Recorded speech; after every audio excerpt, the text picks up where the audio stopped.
Early. Streamer is early.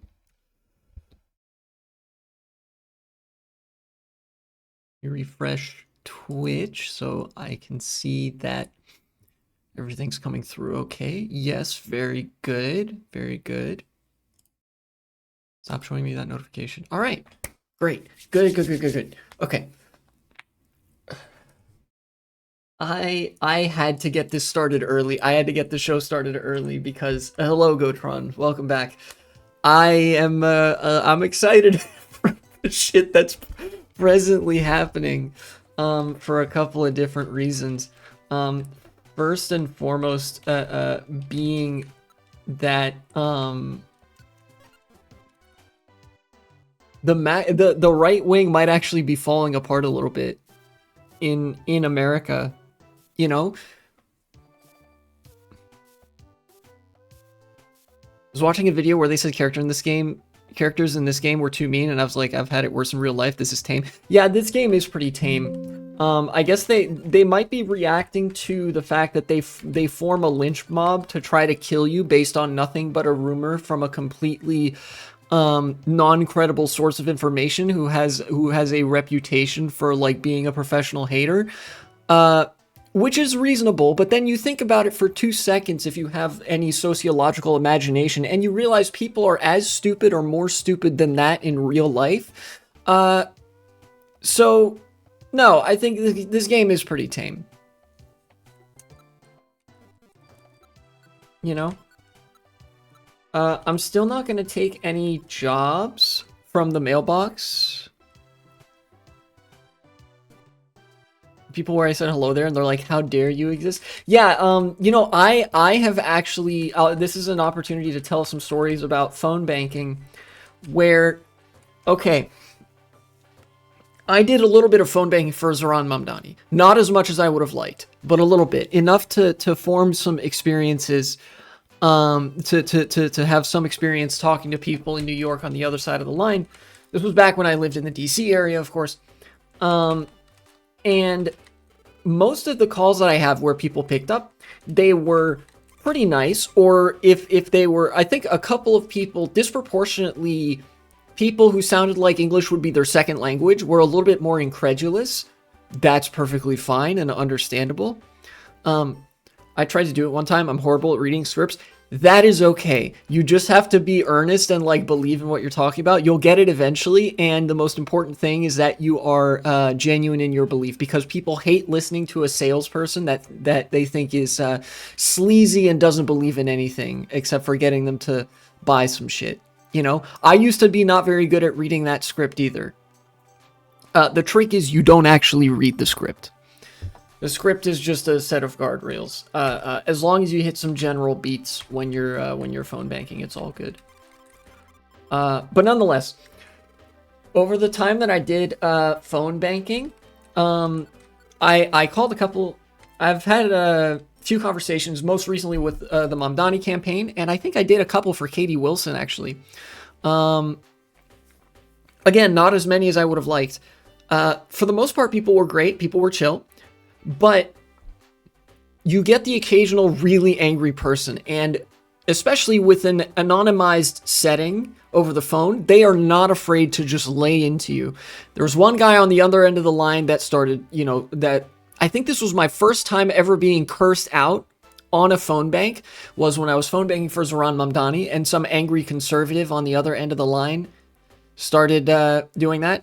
Funny enough, that was the first call for me. Yeah, look, they say first impressions last a lifetime, and what a first impression to make, but I assure you the vast majority of your phone calls are not going to go like that, which is good, I think. And then the one that really got me, right? There's one that really got me on the negative side of things, and then there's one that I think was a profoundly positive experience, and I'll tell both of those stories if I can. First one I want to tell, the really negative experience that I actually consider a personal victory that I was able to contain myself, was I called somebody. This was, I think, after the primary, and they said they would probably vote for Cuomo. The person who picked up on the other end of the line, this guy was a landlord. I had to convince a landlord who wanted to increase the rent for rent stabilized units to vote for Mamdani. And I got damn close to convincing this guy too, because I was trying to think about it like, look, obviously this is good for everybody in the city, but this landlord, in my head I'm thinking, okay, this landlord obviously is fucking evil, so they don't give a shit about any of the rent stabilized tenants or tenants in general that use their buildings, that live in their buildings. They just care about whether they can make expenses and come away with a profit each month, regardless of whether they have to evict some single mother making like $40,000 a year, right? So I tried to argue from the angle that, like, look, the ability of people to make rent consistently is going to make your life much more stable.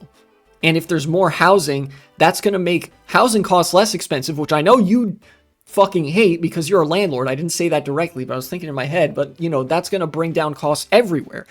The funny thing is when you improve the quality of life, you improve everybody's quality of life. You're not like in my head, I want to so badly say, buddy, you are not struggling for income. You own 3 buildings.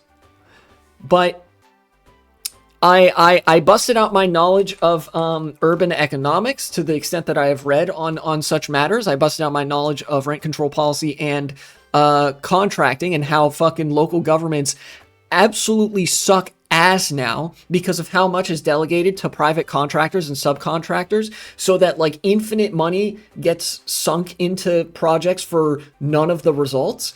And, you know, use that to say, look, if you cut out those contractors, you cut out a lot of those middlemen, things are going to get a lot cheaper. And at the end of it, I damn near convinced him. I in fact heard him say, you know what? You know, I will think about it because you're making reasonable arguments or whatever, right?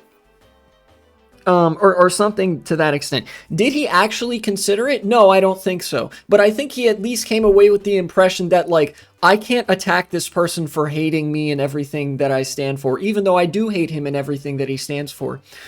Because the first and foremost thing on my mind was, how do I convince this person, like, I want Mamdani to win because he would genuinely just be good for the city. You know, I want life to get better, and when that's the foot you're putting forward, it's kind of hard for people to hate you for that. It was a profoundly taxing experience talking to a landlord, trying to convince them to vote for a socialist who professedly does not like landlords, and I don't like them either. So yeah, when people like that exist in the real world, it's kind of difficult to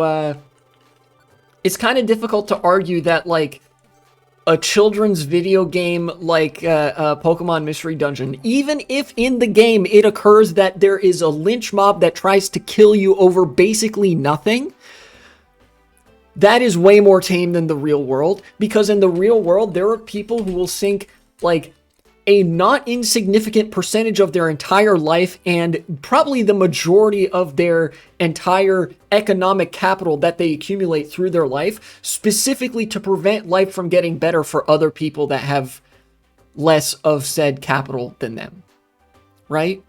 Like, these people are more evil than you could even, like, they are evil in ways that it's almost impossible to depict a cartoon character as being. And fundamentally, the characters in Pokemon are cartoon characters. They're written in the context of children's media, right? And there's a certain degree of complexity that it's actually very hard to write for stuff like that.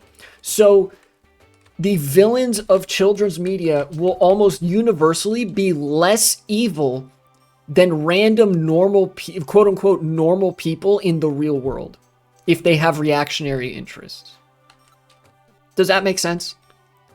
That was a profoundly negative experience that I still walked away with some kind of personal victory after doing phone banking, because holy shit, I wanted so badly to crash out, but I knew that, like, I'm representing the campaign. I gotta contain myself, because objective number one is New York City has to be saved from these fuckers, and in order to do that, I have to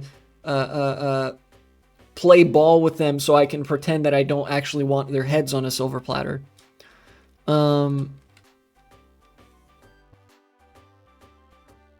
really good experience that I had was actually it surprisingly has some overlap and similarity with me talking about like talking to somebody who wasn't very convinced to vote for Zoran Mamdani. It was an abundance person. This was back when abundance liberalism was still a thing that anybody took like remotely seriously. But here, let me go visit some people.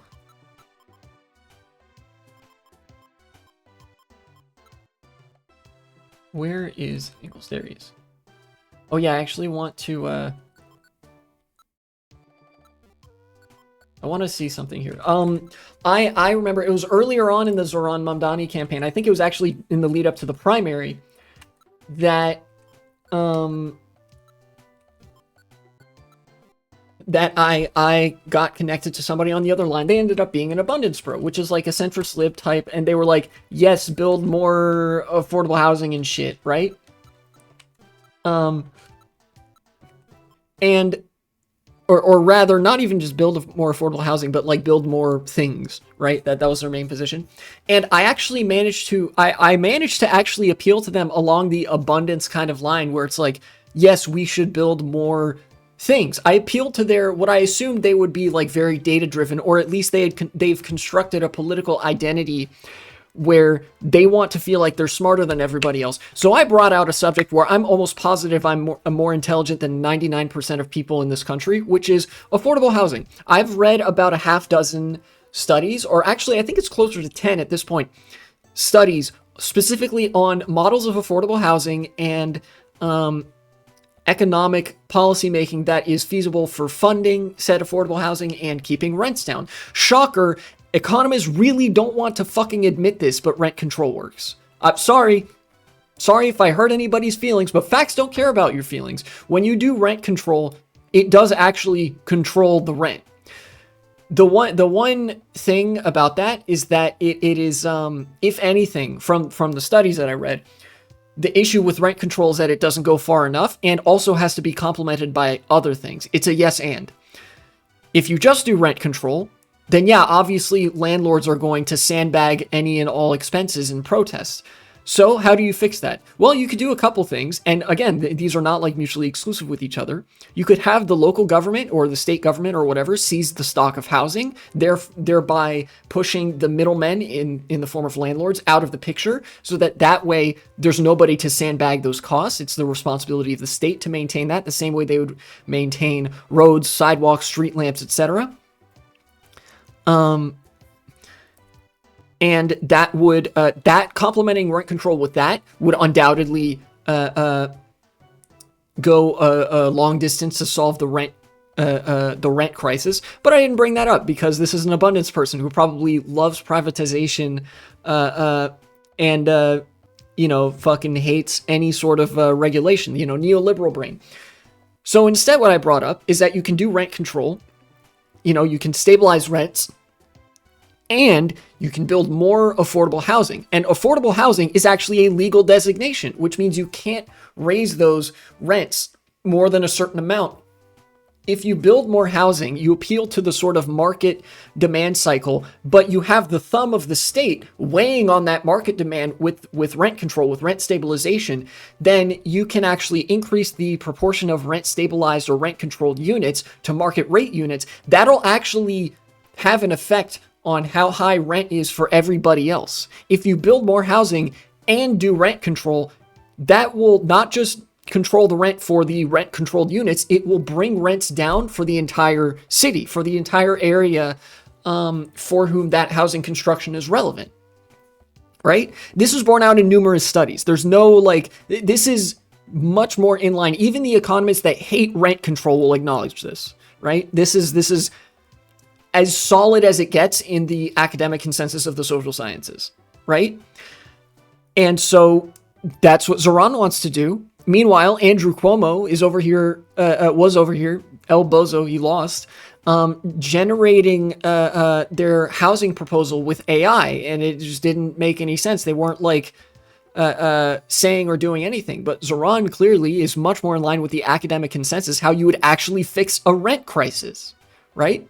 So using the data to appeal to this person's intellectual or potentially even faux intellectual sort of sophist sensibilities, I convinced an abundance person to vote for Zoran Mamdani, potentially, or to at least seriously consider it. And I got the impression that they did seriously consider it.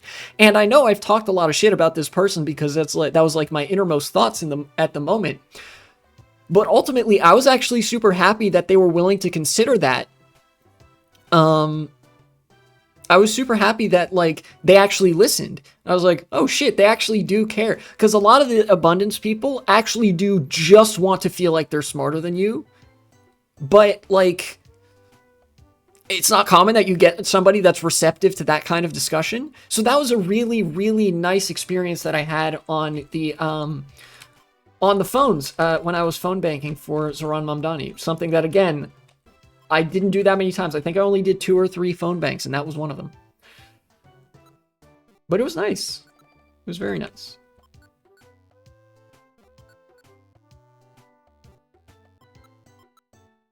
These are not the same Pokemon, I don't think. Yes, they are. Never mind.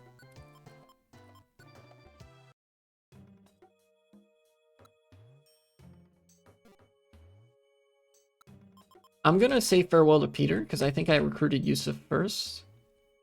Yes.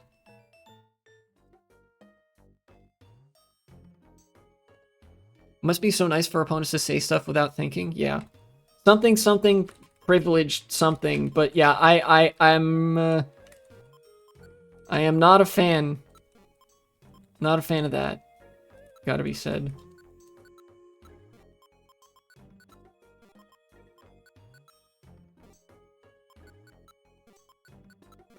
Okay, it looks like I don't have any more repeat, like, duplicate. Taking out Peter Parker. Well, he's not the spider. That's not Peter Parker. That's Peter.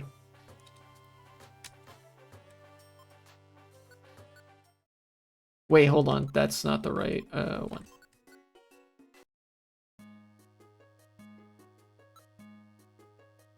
Yes, join team.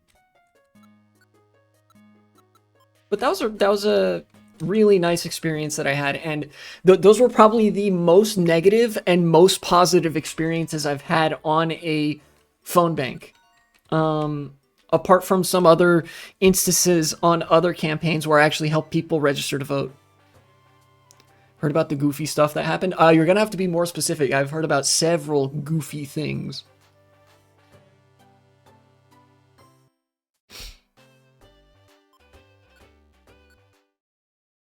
But yeah, actually, that might even be... I have not heard about that one. Drop a link to like a news article or something. I could talk about that.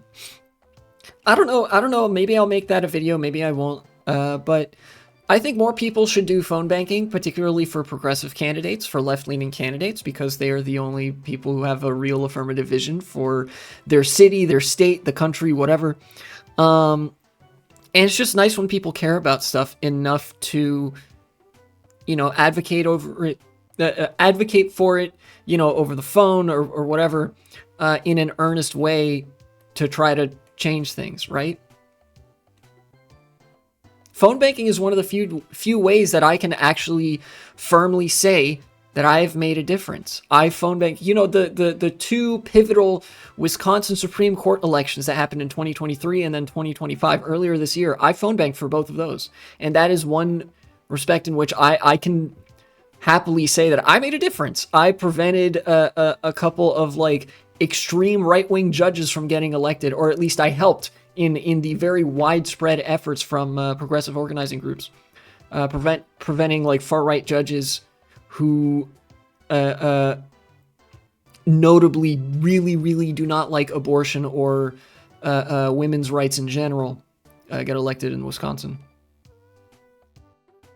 And no money was involved in any of it. It was just me, a couple hours, and you know, an online phone dialer and talking to people.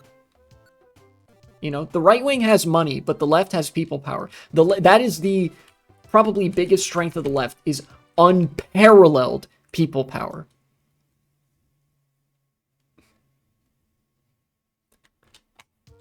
But yeah, phone banking is base because it means you care enough to advocate for stuff. Cut the segment.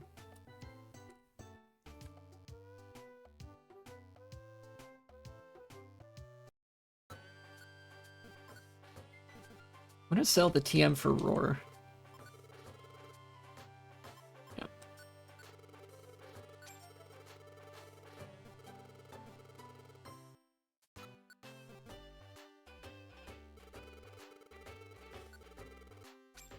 Store 300, very good.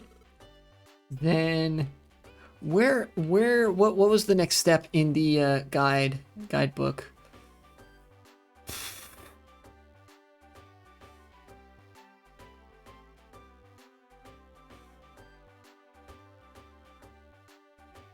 Do I have to just do more random jobs and stuff? Let me see this image.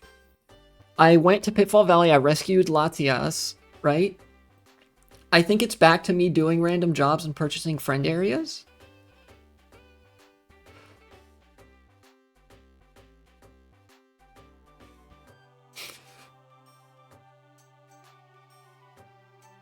Complete story mode. Let's see, new friend areas.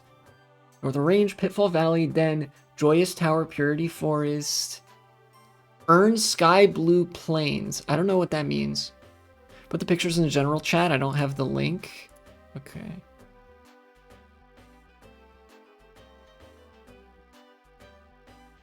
Hemp ban hidden inside government shutdown bill. Mitch McConnell backed the move. Okay. What the bill actually does, hemp language appears in the agriculture FDA spending bill, which is bundled into the shutdown deal. It would redefine hemp to include total THC, not just Delta 9 THC. Count any cannabinoids with similar effects towards the THC total. Prohibit synthesized cannabinoids or converted CBD intermediates. Cap finished hemp products at 0.4 milligrams total THC per container. So it's a war on drugs type shit. Damn, the Republicans really hate weed. Here, hold on, let me see. Mitch McConnell weed bill? I don't know. Yeah, here we go. The Hill 2 days ago. Yeah, I guess I just do random jobs until unlocking the next thing. Because I have to buy more friend areas, right? So let me just activate all these. I have 2 on Sinister Woods, so I'll go there first. Or actually 3 on Sinister Woods. I'll do that first. Become the landlord. Yeah, that's true.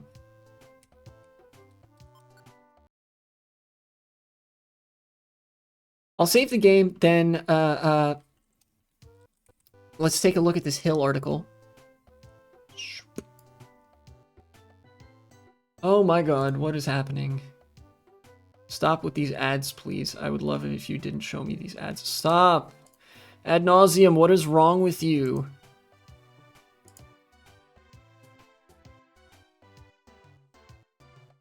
Block element. Create. And then refresh.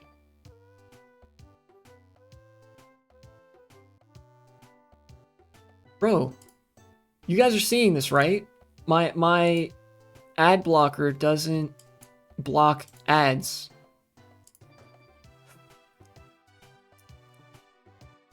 Stop it.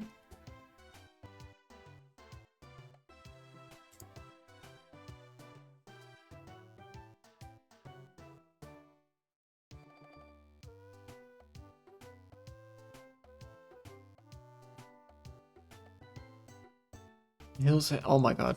You know what? Ad nauseum, you have actually kind of disappointed me lately.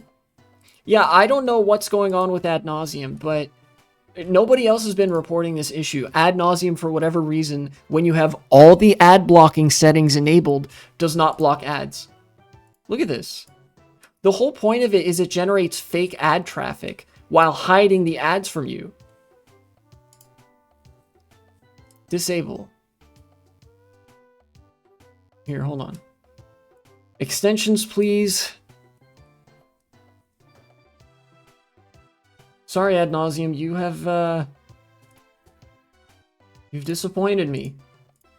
See, now, with just uBlock Origin, there, look. No ads whatsoever. I don't know why, either. Because apparently, like, allegedly, the ad blocker that ad nauseum uses is uBlock Origin.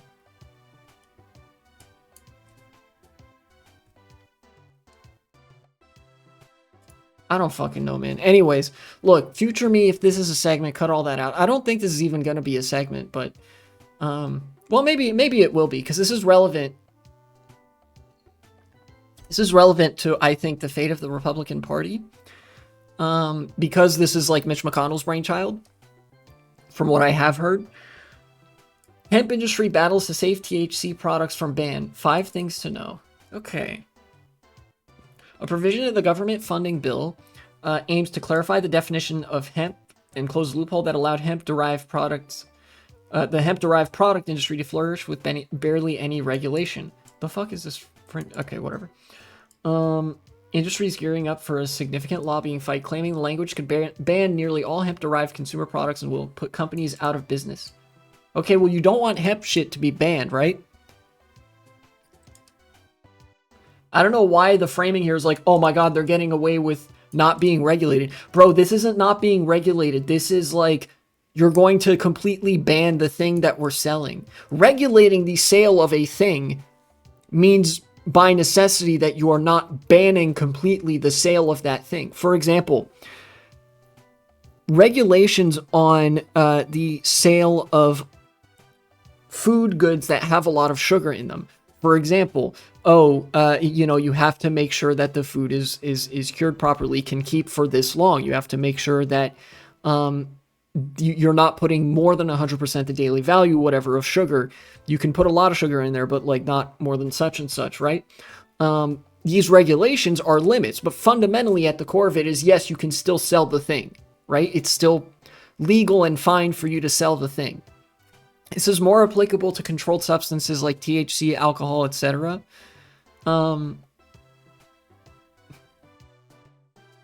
But this would just be a ban. This would be like, it's illegal to sell cocaine. Cocaine is an illegal drug, right? Like, cocaine isn't regulated, it's banned. There's a difference between... All right, microcosm of really fucking annoying media framing, but nonetheless. Hemp was legalized in the 2018 Farm Bill with the intent that it could be used in agriculture and textiles. But the law's broad definition, subsequent lack of federal regulation, created a loophole that allowed companies to extract high levels of THC, the psychoactive compound responsible for a high. Oh, I see. So you just hate weed. Also, hemp, I think, is like... Well, again, it's used for textiles. The market soon flooded with hemp-derived gummies, drinks, and vapes that gave people marijuana-like high without being considered marijuana. Here's what to know. Driven by Mitch McConnell. So Republican dinosaurs really, really wanted to ban weed even more than it's already banned, not realizing that, like, banning, like, hallucinogenic substances is way the fuck less effective for making sure there's not a crisis of people crashing out on drugs all the time than just regulating those substances so that you can, like, monitor how people use them in what circumstances and provide, like, medical services and cleanly distribute them accordingly, right? It's like how if you ban heroin, more people will die of heroin than if heroin is perfectly legal, because if it's legal, there can be government-sanctioned injection sites with clean needles. You can have rehab centers where people don't need to fear the law if their life genuinely starts really going south as a result of drug usage. And heroin is one of those drugs that, like, you do once and it's basically guaranteed that your life is going to go south, because of, like, both because of the addictive qualities and the long-term negative health impacts that it can have, or that it does have. They literally just want to moralize against you for doing the devil's substance or whatever, and they're okay if, like, thousands more people die because of it. Basically, they just hate fun, and they hate anything that doesn't involve punishment by the state for being a naughty boy or girl. Again, shit like this comes back to the psychosexual. There is no avoiding it. Yeah, they want a steady supply of criminals so that there can be cheap labor for corporations in the state. Remember that when they tried to go after video games a long time ago? I do remember that.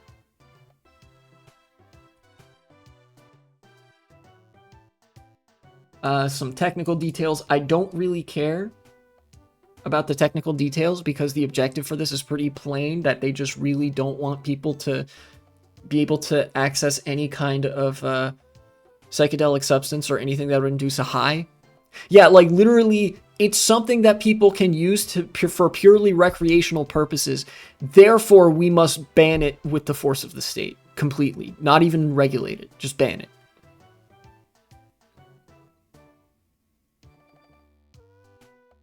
Rand Paul threatened to derail the bill's passage, waged a fight last minute, tried to keep the provision out of the government funding bill, threatened to drag out the process until he got a vote on the amendment to strip the language. He got that vote Monday. Paul and Ted Cruz were the only Republicans who voted in favor. Most thoughtless, ignorant proposal to an industry that I've seen in a long, long time. Of course, classic Rand Paul, ever the libertarian. He's like, bro, this is going to be profoundly harmful to the businesses that sell hemp products.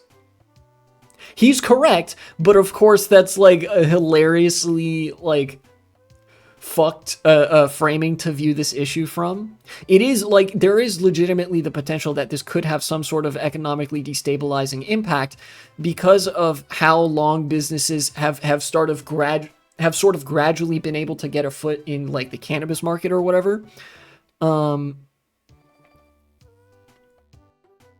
But ultimately, I think it's just a core component of the Republican Party, especially among the older guard like Mitch McConnell, that they hate anything fun that could allow you to have fun, and they want to use the force of the state to crack down on it because that's something that isn't completely subservient to the patriarchal state. Anarchist theory moment. But this is something that you don't commonly see anymore. This is more of a dinosaur kind of avenue of pursuing that. It's mostly the Bush and earlier era Republicans that are very were on drugs pilled, you know? The newer Republicans tend to be like the way that newer generation Republicans act on their psychosexual urge to turn the country into a submissive hellhole where the state reigns supreme and some such, is to try to strip women of their rights directly, you know, the whole revoke the 19th crowd or whatever. But with the dinosaur Republicans, their beef is more with the black community, and their concern is more so making racial minorities subservient to the state. And controlled substances are things that racial minorities tend to engage in more, or minorities of any sort, because it tends to be like a more marginal means of recreation, consistently like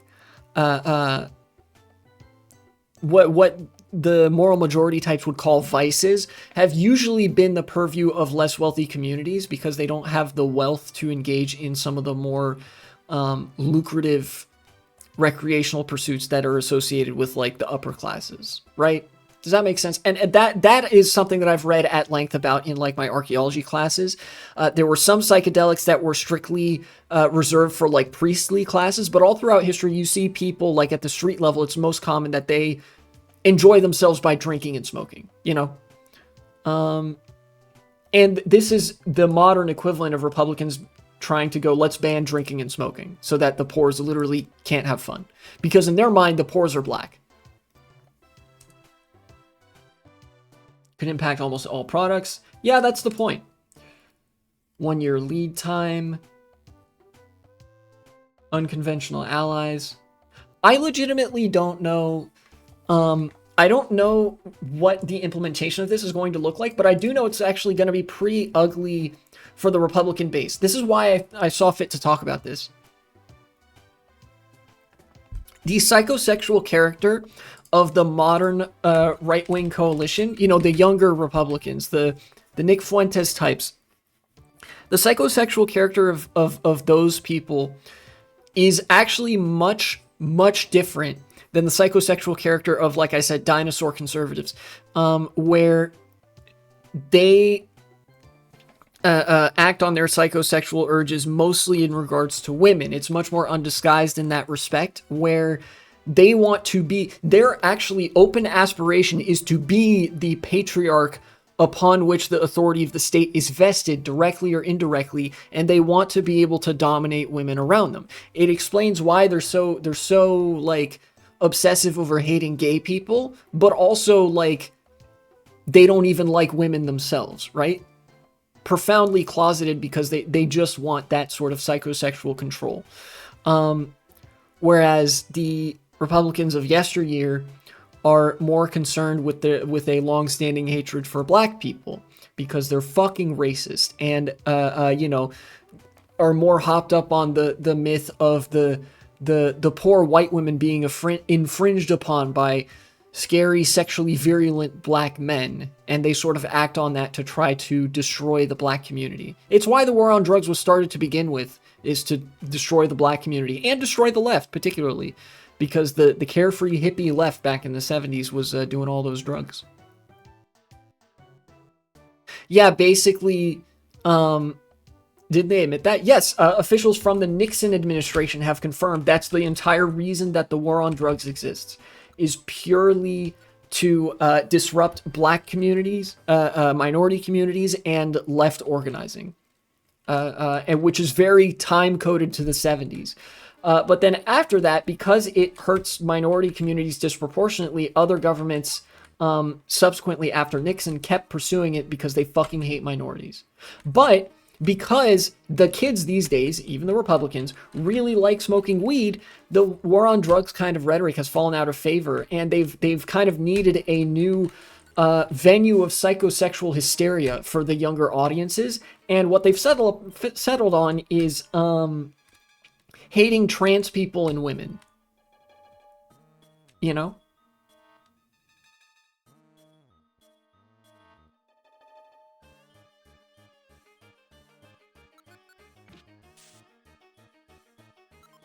What floors am I looking at here? 7, 10, 11, okay. This, and so to bring it back to the point I wanted to emphasize, this is actually going to have some deleterious impacts on the Republican coalition. Like, this is going to cause a rift, or exacerbate the rift between the older generation of Republicans, you know, the neocons and the, I would say the MAGA types, but with MAGA kind of falling apart, the you know, the far right, the America First or MAGA or whatever they decide to call themselves going forward, you know, that has been an existing rift, and it's going to be worsened because of stuff like this. Which is bad for the right wing, and I'm here for it, frankly. Sounds like an X-Men plotline. Wait till you find out what X-Men was based off of.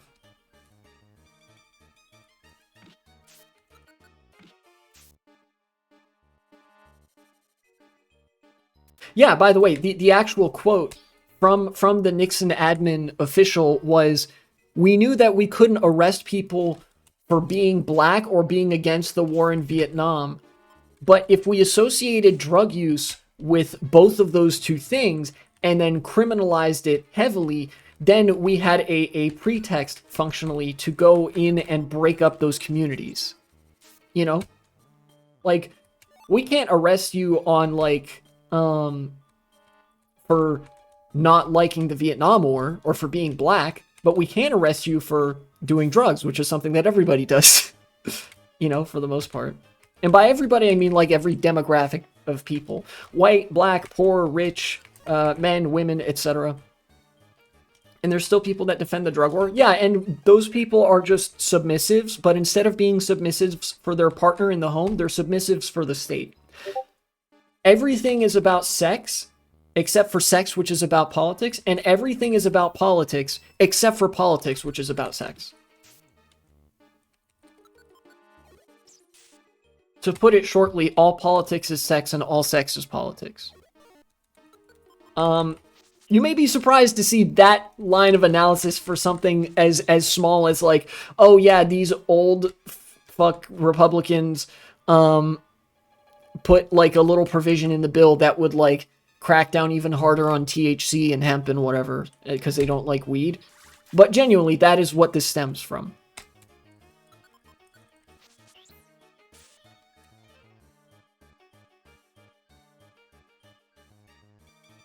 I might even want to like reread The Mass Psychology of Fascism just to re-up on all that sort of subject, because it's so important to understanding, I'd say modern politics, but politics in any time period,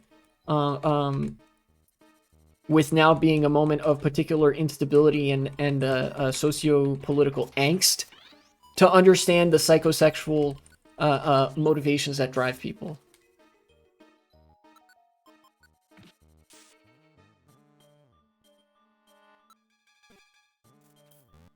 See the one comic where Captain America of all people says no to drugs?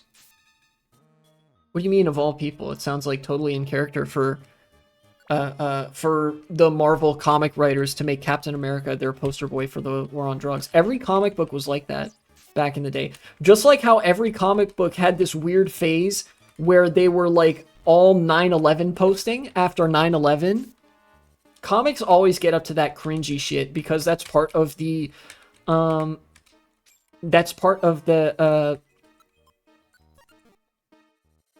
consent manufacturing cycle. That's how they get to the younger audience that doesn't typically watch the news. That's how the sort of ideology of the ruling classes propagates its way downward. Oh yeah, that's true, because Captain America being like, basically they gave him the super soldier serum, which is itself a drug. That is very funny.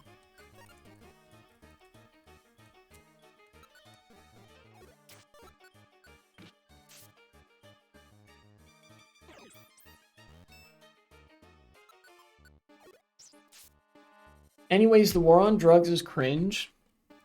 And I'm just glad that it's going to tear the Republican Party apart even harder. This is just the cherry on top of the fucking Epstein emails cake. What with, it being discovered that Donald Trump blew Bill Clinton, but just a nice bonus on top of that. Now cut the segment.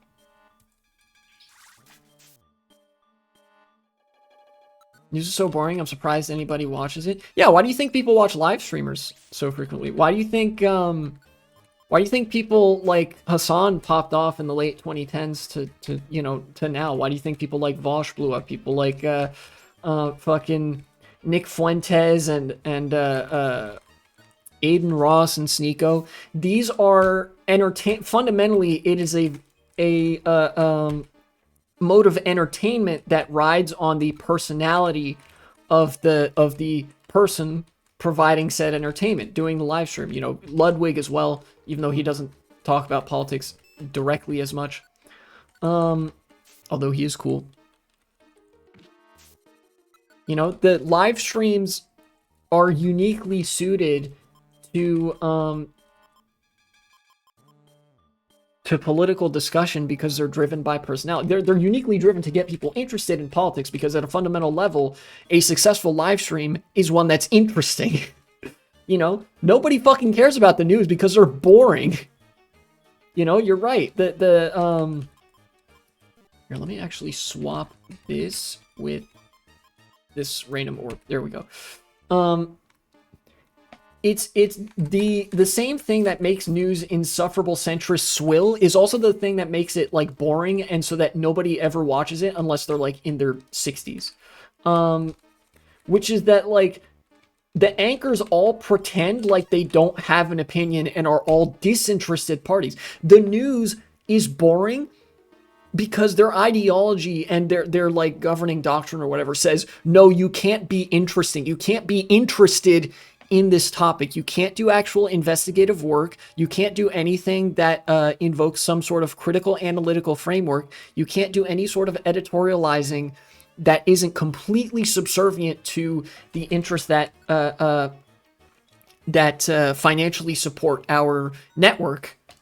You have to keep it such a boring, dry, and like analytically dead reading of surface level facts and claims that like nobody would ever want to watch it. They simply have the legacy inertia on cable TV.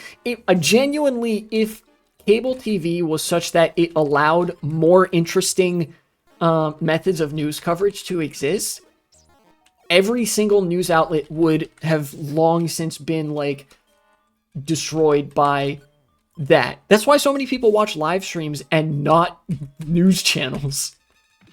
You know? You seen those people that you can tell they just started thinking, holy shit, Razor Leaf hit. That's 3 in a row? Can we go for 4? Okay. Holy. I hate this game so much. I'm just gonna eat this. Yes, I have seen those people. Like, never exercise their brain.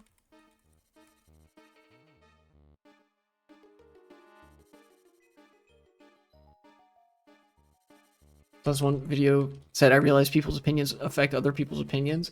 That, me when I was born yesterday?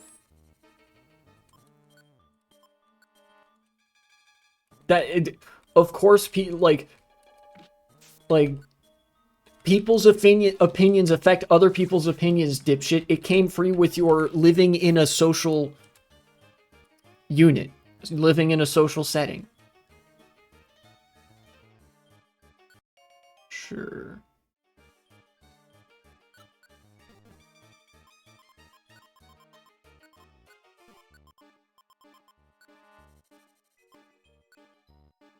No, I didn't mean to put that space there. You know, it's like when the Floppa said, like, everyone has pronouns, dipshit. It came free with your fucking speaking a language, right? It took them 20 minutes to make this point, not joking. Okay, depending on how charitable I want to be to this person, right? I've already given the uncharitable take. Like, if it takes you so long to realize that genuinely this is, like, extremely isolated, alienated, and atomized America brain, and you were basically born yesterday. But if I'm being more charitable, right? There is a more charitable version of what I want to say here, of what I just said, which is that the process of manufacturing consent and how opinions change is actually very complicated and boils down to, at a basic level, that people's opinions when extrapolated to scale, affect the opinions that other people have over time, insofar as like it affects the acceptable range of opinions, and it can have a radicalizing or tempering force or effect on what people think, depending on whether or not you are at risk of losing or potentially gaining certain social connections. These are all factors that play into a very complex process of opinions changing over time. But if that was the extent of their analysis, I doubt they touched on any of that.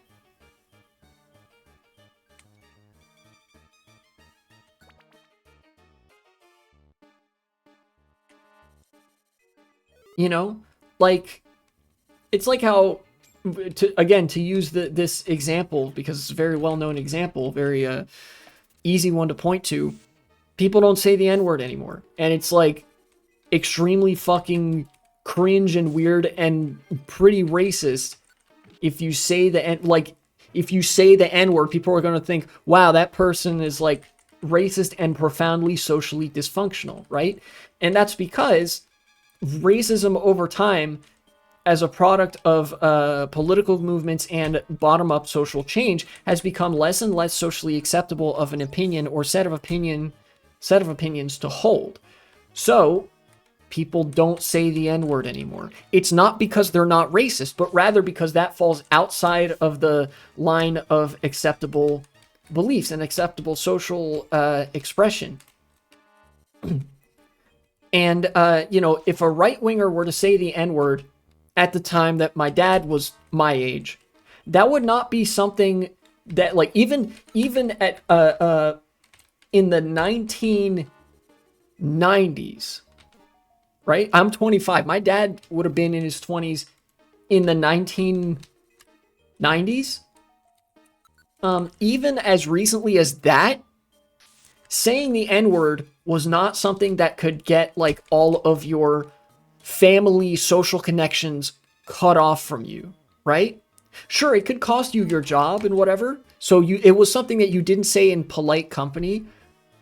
But you know, if you, depending on where you were, you knew some people who use the N-word pretty habitually. Nowadays, racism has fallen even further outside of the range of acceptable opinions, at least certain kinds of racism, to such an extent that if you say the N-word, unless you are exclusively surrounded by 4chan Nazis and groypers, you will lose all of your social connections, and your family would view you as a black sheep if they don't, like, disown you almost instantly. You know?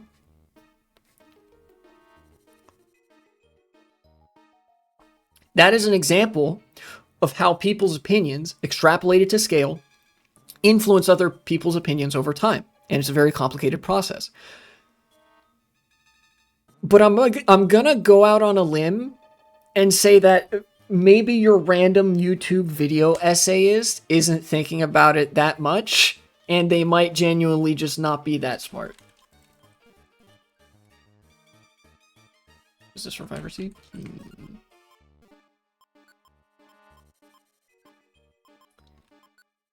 do I do this? There we go. I remember when I was 6 in my classroom, apparently, this was a hot take: if you're racist, you're stupid. You're basically saying people make video and people get similar ideas. Yeah, that's kind of like baby brain, not gonna lie.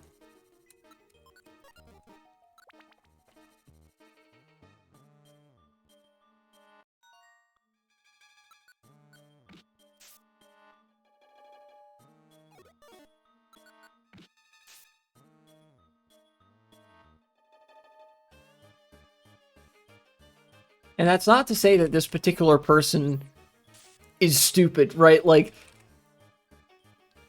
I think it's just indicative of the kind of mass mental state that's been induced by the internet becoming more and more and more atomized over time, is that now being almost completely isolated from any sort of social understanding of the world is more the norm now than it's ever been, regrettably. And we're now we're kind of circling around to a point where people are rediscovering what society is as a concept. It is at once, like, sad, but also really funny to me. Where's the stairs? They'd be over... They wouldn't be over this way. Surely. Oh, okay, but they are. Alright. Without any money. 1162. It's not bad.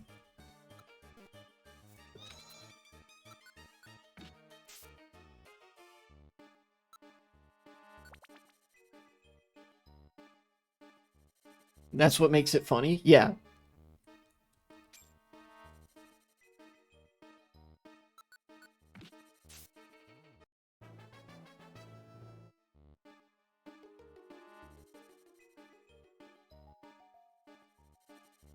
Dang.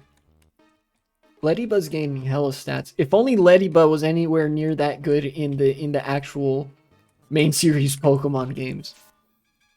I don't know why they felt the need to do Ledian so dirty like that. Even Ariados is not as bad as Ledian. Which is saying something, because Ariados is pretty fucking bad. But yeah, they did my boy Ledian so dirty in the main series games. The base stats are fucking awful.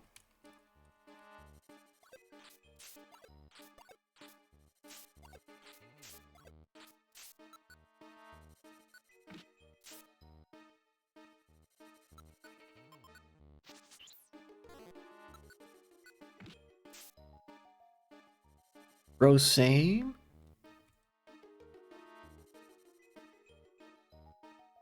Twinsies or something. I don't know. Oh, Golem, what's up? First time I go on one of these missions, I actually remember all 3 of the missions that I have.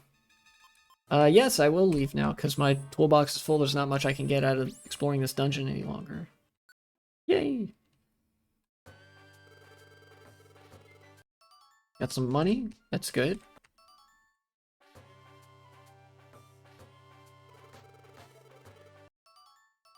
More money.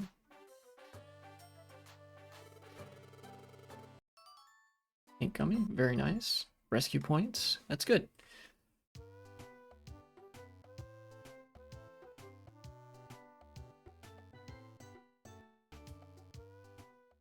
All right. So then in this guide book, it says that okay, complete random missions, earn Boulder Cave, Southern something or other, Southern Cave, I think, and then Wyvern Hill, earn Sky Blue Plains. So I'll have to do more jobs to get those, I think. Yeah, it's I have to get Sky Blue Plains before I can talk to Arbok. Let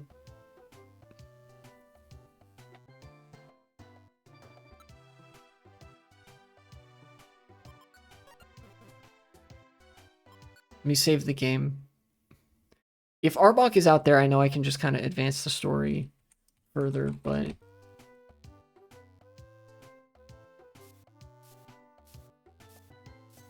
would it be funny if the friend what? A Pokemon same chance as catching a Pokemon in the main series.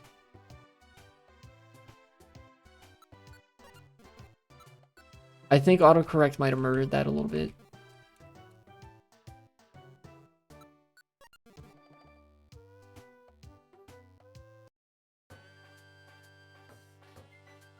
It said Arbok.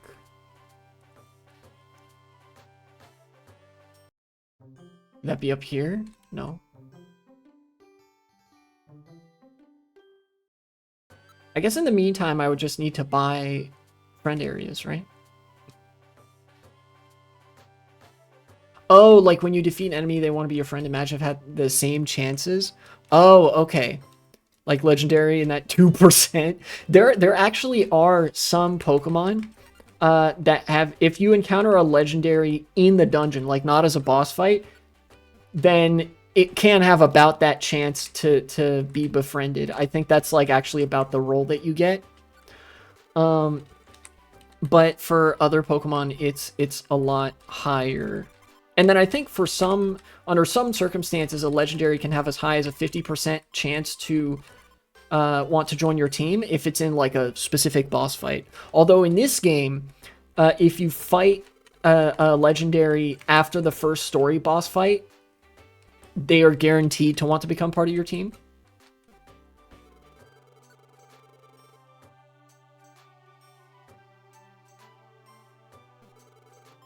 Beating an opponent to submission multiple times to make them your friend. Me when I'm the Republican Party, cultivating the Hispanic vote.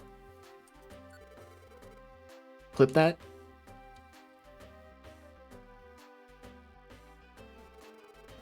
I don't have anything to sell.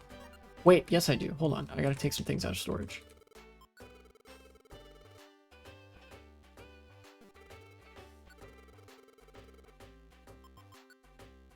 Yes, okay.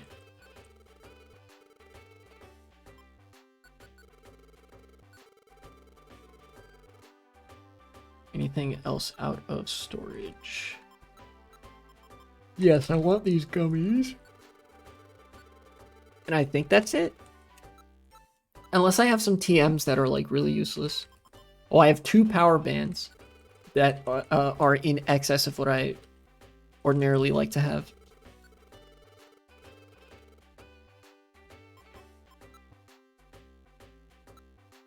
What else? Dig, dive for crush. Frustration. Those are all good TMs, I think, so I'll leave those. I don't think I even saw anything that I wanted to buy for once in the shop either. Yeah, no, nothing.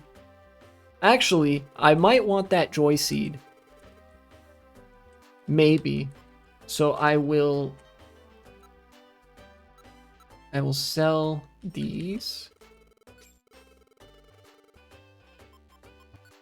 Oh, I might not have enough. We'll see. Yeah, no, it's not going to be enough.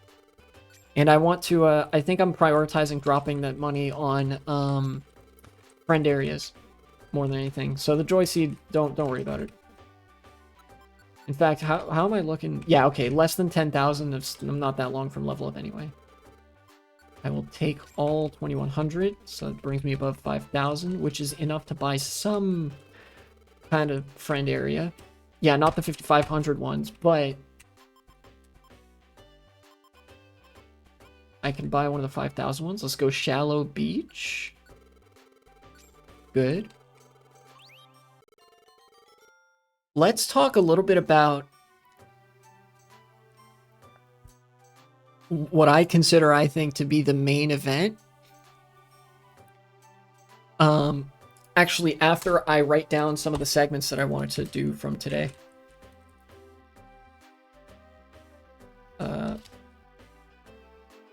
Here, hold on.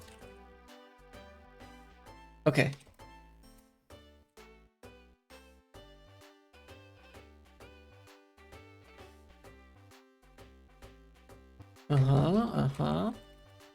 Enjoy the typing sounds on my keyboard.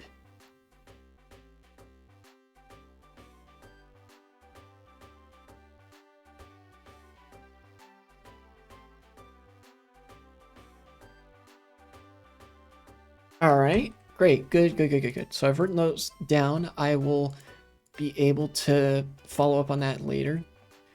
Name joy seed sounds like a type of drug. You mentioned that another time when there was a joy seed in the shop.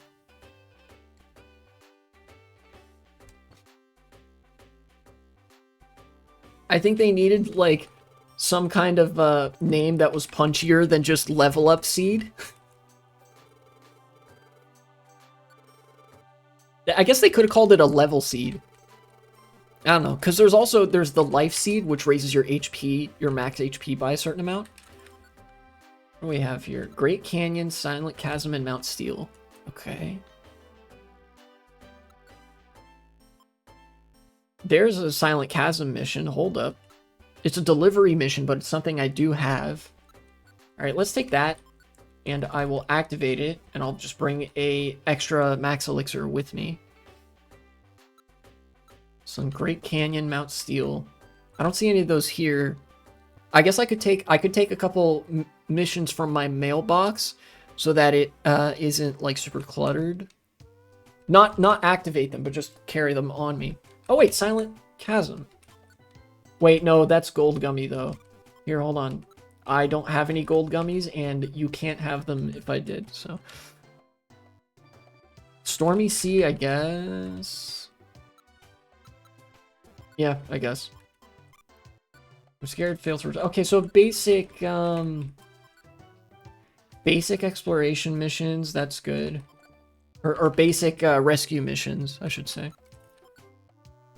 Okay.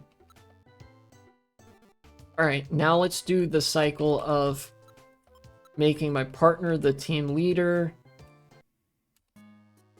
Join team. Make leader. Then go visit Bulbasaur. Seems like this Pokemon world needs a school system. True. You know, in my Minecraft world, there are varying extents to which I consider making like larger seeming institutions that would represent like a society at scale for the city that I'm building. And the most consistent one that I haven't gotten around to building yet, but do want to build, you know, I consider things like, oh, you know, you have a fire department, you have a police department, you have a whatever. I obviously don't want to make anything police or military related because fuck having the police or the military in a city because they don't like meaningfully contribute to shit. But I have considered building some kinds of educational institutions. I've built a number of libraries in the city that I have in Minecraft, the creative world that I've been building. But I haven't yet built a building that's dedicated to research and academic stuff. I guess I just don't really know how I would make that look. So, but you know, something on my mind.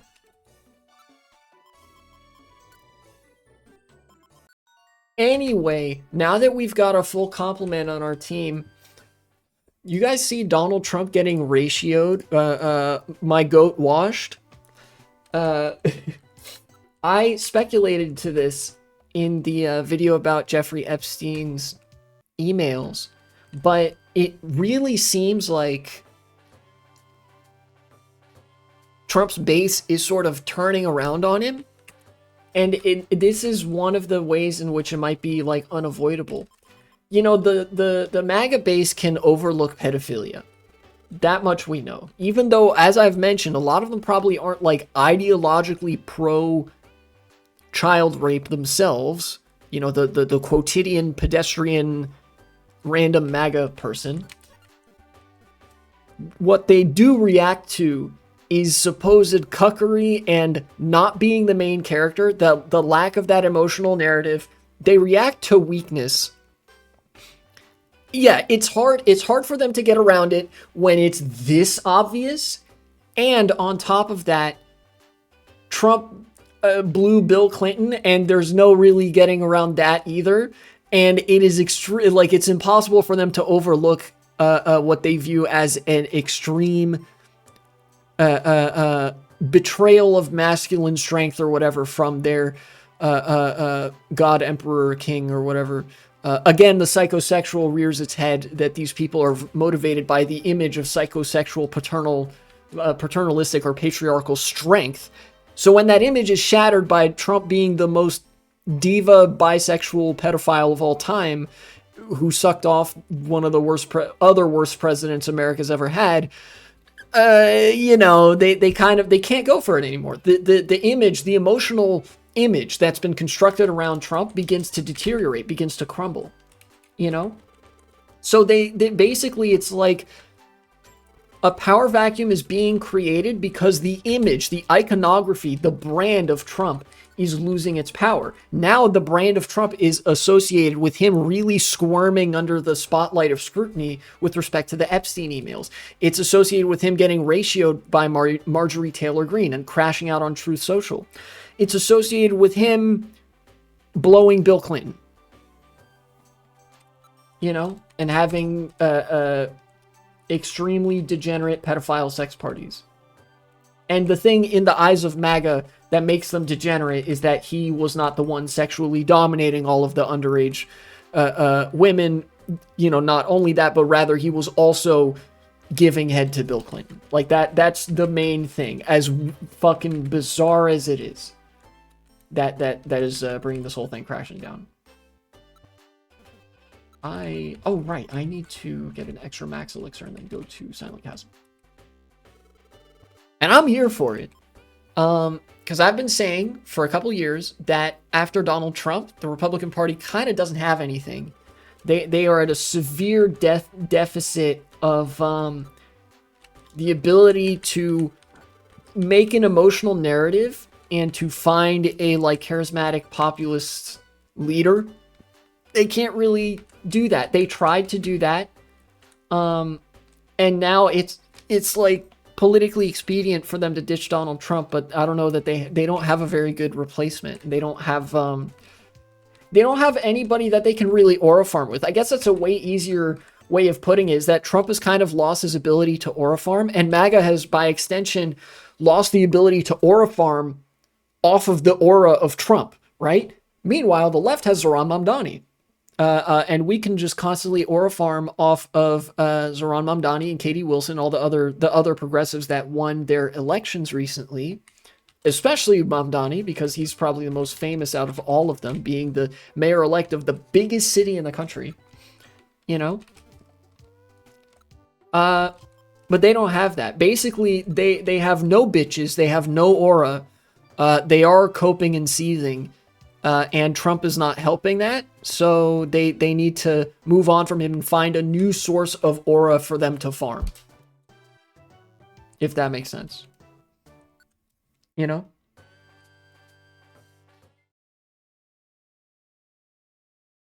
All right, Silent Chasm. 6, 7, and 8. All right, nice. Nice. Those are the floors I'm looking at here. Oh my god, streamer said 6, 7? That's crazy. Everybody's talking about 6, 7, but nobody's talking about how 7 is a registered 6 offender. Kind of fucked up when you think about it.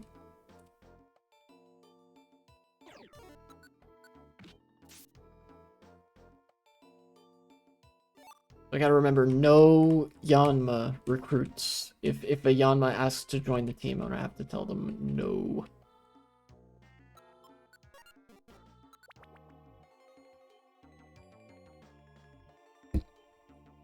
Here, hold on, Donald. I want to find the tweet where he gets ratioed.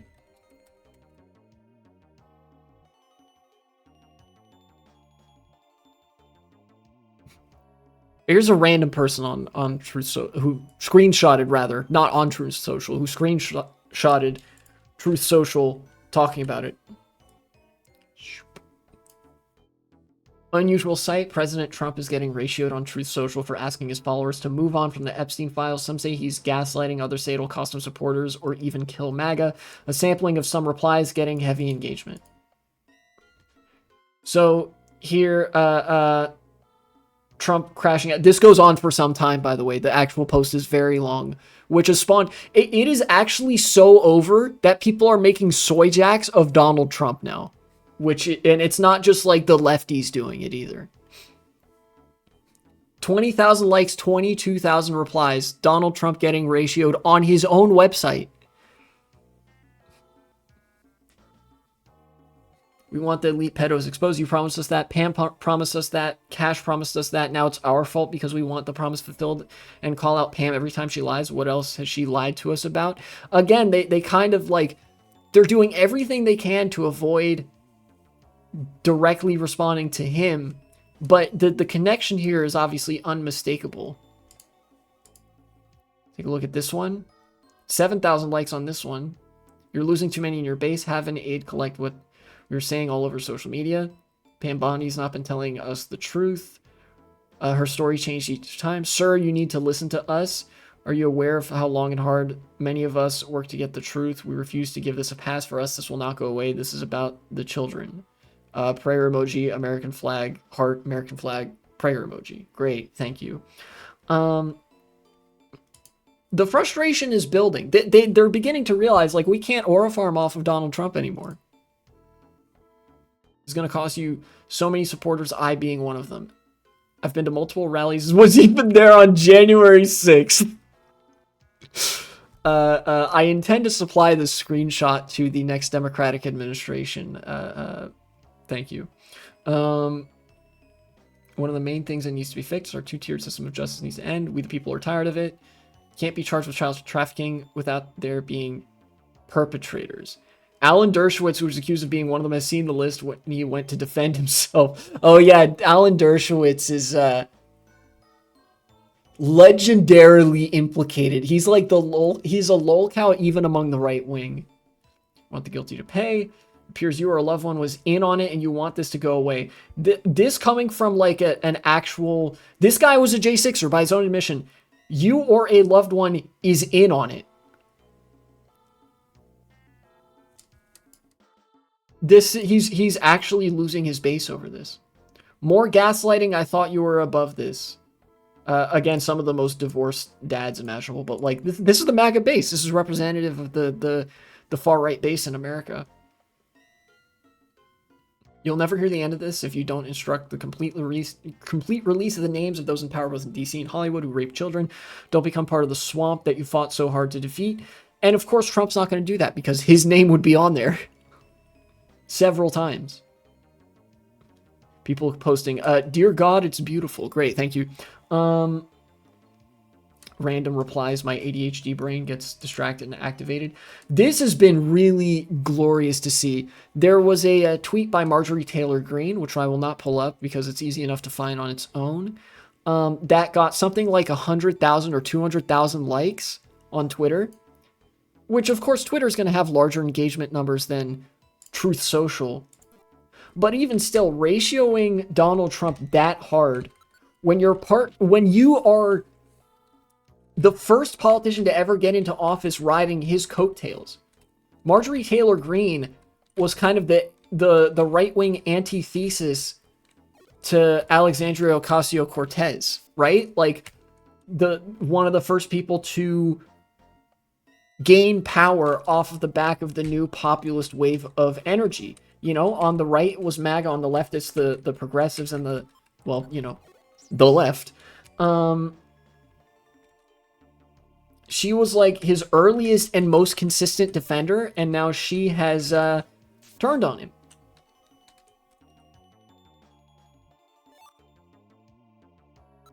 And she seems to be like in a favorable position with respect to like the public media war, if that makes sense, you know?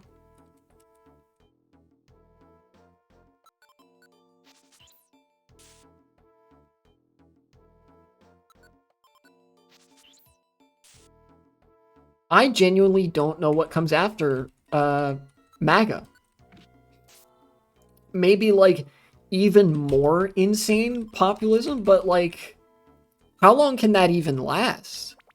You know?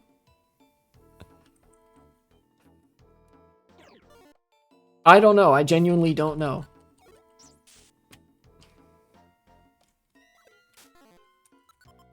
I guess it'll be okay. If we're viewing this as a cycle of like escalatory rhetoric, because the Republicans across the board, if you ask them their opinion on any issue, any given issue or set of issues, they'll believe more or less the same things, right? But this isn't about that. It's about emotional appeals. And emotional, you know, the psychosexual demands like a greater and greater degree of exaggeration. Basically, the cock and balls has to be continually larger and larger and larger, right? Which translates to escalatory rhetoric, right? You have to be more based in red-pilled, more based in red-pilled. You have to be like even more openly anti-immigrant. You have to be more flagrant and scandalous and spicy with your rhetoric in order to continually draw the attention and interest of your political base. To a certain extent, that actually goes for the left as well, the sort of escalatory rhetoric, but less so. I'll get to that in a second. Particularly for the right, I think that like we might be reaching an ultimate like point of escalation where it's not really possible to emotionally escalate your rhetoric beyond the wave of Republicans that Marjorie Taylor Greene is going to bring into the picture, right? That the post-MAGA base will be will like resemble, you know?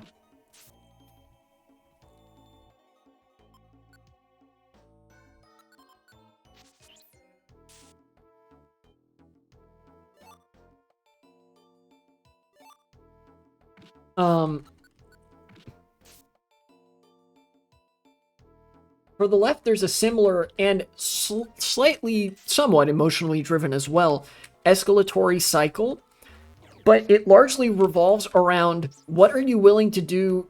It's sort of like an escalation that matches how sharp and how severe the contradictions in society are at the moment. Basically, what I'm saying is that the left is correct and the right is incorrect. Thank you. But it's kind of crucial to understanding this because, like, the escalation of rhetoric on the left tends to match how desperate people are and how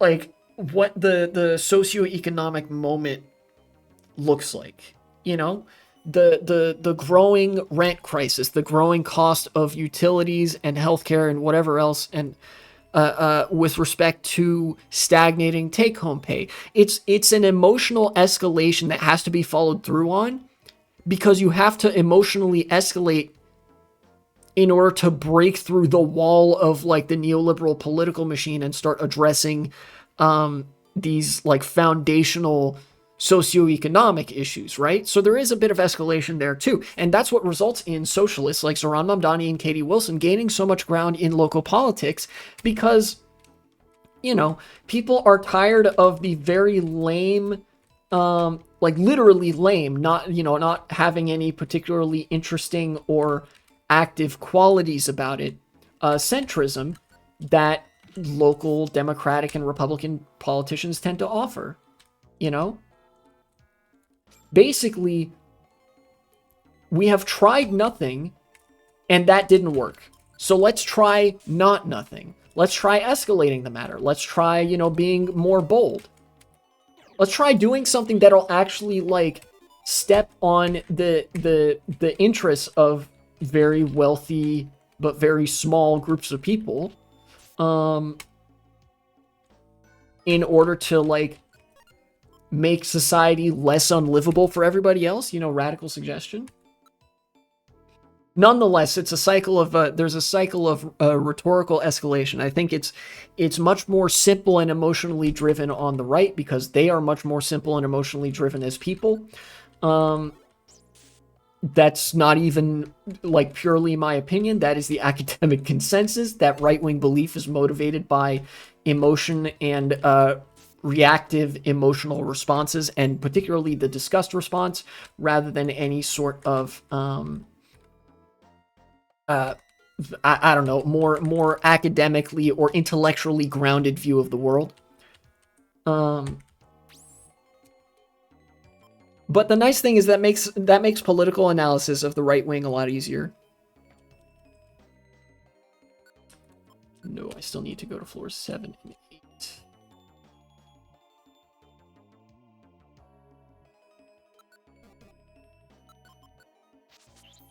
So yeah, the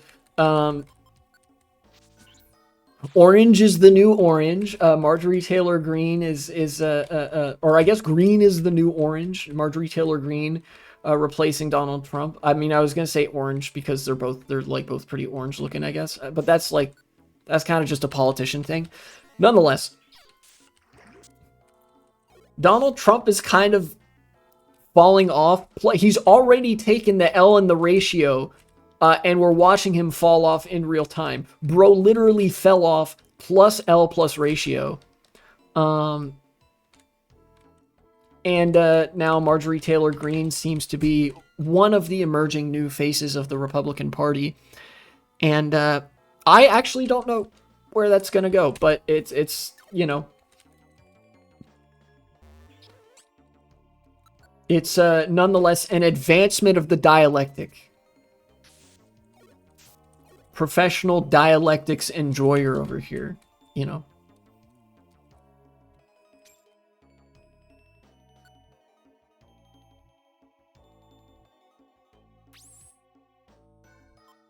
I will not leave the dungeon. But whatever happens next, I actually don't think it looks particularly good for the Republican Party. Because like I mentioned, an essential key to a political movement, especially one at a national level, is you need some sort of parasocial connection to the person that's at the head of it. You need that charisma. You need to be able to aura farm off of your political leaders. In order to do that, they need to be charismatic and have aura. You know, which Marjorie Taylor Greene kind of doesn't. And nobody in the Republican Party really does right now, you know? But whoever it is, they can't rely on Donald Trump, and that's their problem, is they don't have anybody else. So rest in piss, bozos. Woke is back. Shoutouts Kyle Kalinske. Fucking banger meme to come from the Kyle Kalinske channel as of late. It's going to be a very interesting next several years of politics, I think. If myself and others are correct about this being kind of the end of Donald Trump's relevance as a brand in politics. At the risk of further repeating myself, cut it there.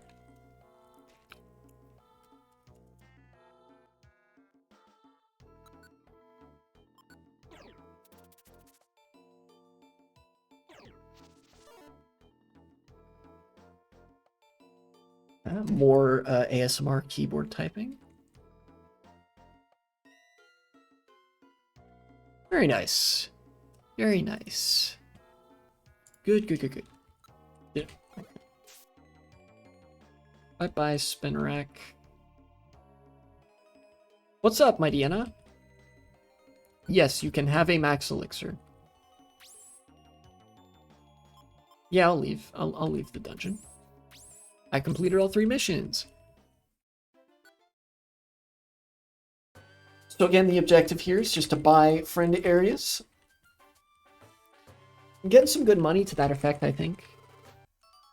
Sky Gummy, very nice. And a max elixir. You'll have to see it. 200, very nice.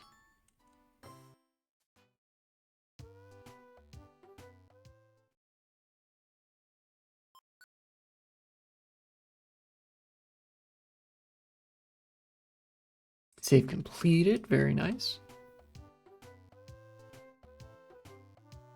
Intrusive nobleman, I'll say. This is what you get for intruding with solicitations of fake viewers. Fuck you. Got him. Only the best caliber of comedy from your favorite live streamer.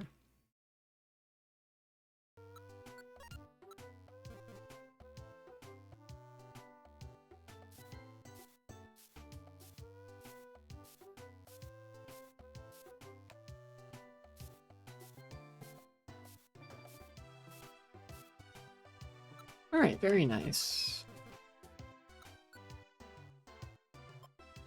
Freeze, Swords, Thunderwave Cave. Wait. No, I don't have any on Thunderwave Cave. I have some on other dungeons, but not that.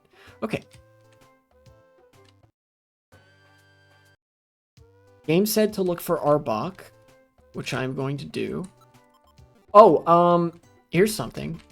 I might actually go to Great Canyon this time. Instead of doing jobs from the bulletin board, which I will still collect some of, I think maybe this time I will, if I don't find anything to progress the story immediately, I will go to Great Canyon, because there's a little go thing there. Game's telling me to go there, so I will indeed go there. I have no space. Okay. What do I need to put back? A couple of things. Okay. Yes, I will store. Actually, I don't need any of these orbs, so I can sell those. But I'll store my food items and these graveler rocks. Store anything else? Nope, I'm good. I've tried not to use speed up very much. I don't know if I want to. If I play a main series DS Pokemon game, I will use speed up, because those are kind of slow. But otherwise, I'm gonna try not to use it. You'll see Reviver Seed, Max Elixir. That's all my money though. I don't need either of those, I don't think. So I'm gonna hold off on doing that. I will instead sell a couple of the items that I do have, which would be these orbs I don't need.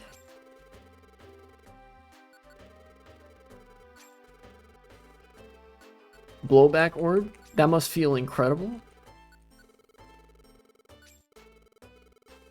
Click that. No, don't sell the key. Okay. Me absentmindedly pressing A. I'll store. And that puts me just above 2,000, which is not enough to buy another friend area, so I'll have to do some more stuff. Okay. Game told me to look for Arbok. Or the game guide said that I need to talk to Arbok. I don't know why. I know that in Mystery Dungeon 2, so like Time, Darkness, and Sky, Arbok hangs out near the job bulletin board, or like out on the crossroads near Treasure Town. But I don't think that translates to this game. Like, Arbok wouldn't be standing around or sitting around here. Let me talk to you. Oh, well, there we go. Okay, hold on. Arbok. Why did it say Arbok? talk to Arbok several times and receive mission from the post office. Okay, guidebook was just wrong. You talked to Octillery, not Arbok. Lately, there have been rumors about a new friend area, Sky Blue Plains. Just maybe getting that friend area could be the start of something enchanting. You try them. Okay, so I think... okay, I think you can find them on the bulletin board. Info. Buried but I'm not doing that one.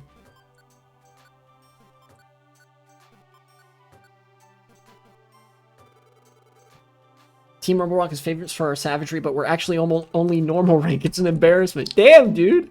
Hydro's bronze rank. We need to do better. Damn, dude. They really I will say this. Pokemon Mystery Dungeon games are really good at aura lobbing.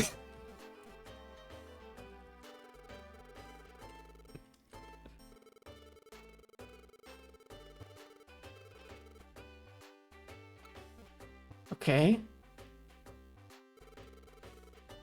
Thank you, mail.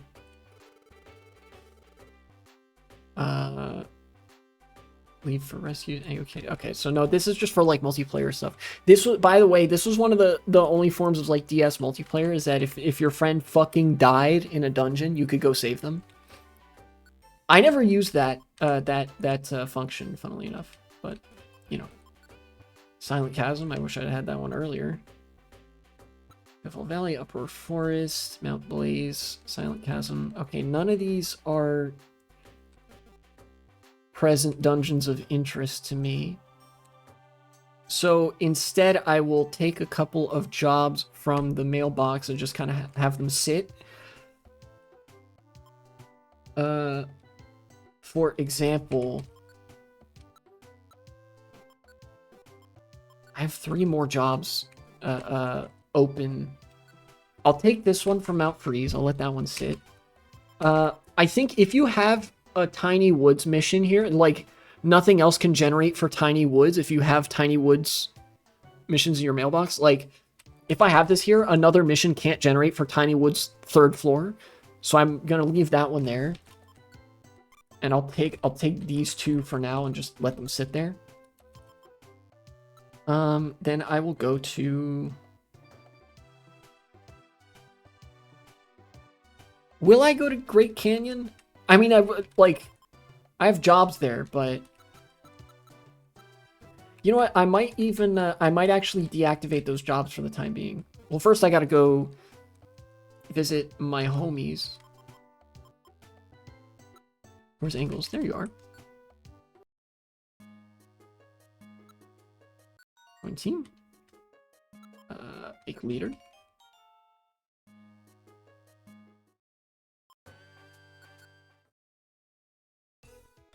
So now you will give it a gummy. Very good.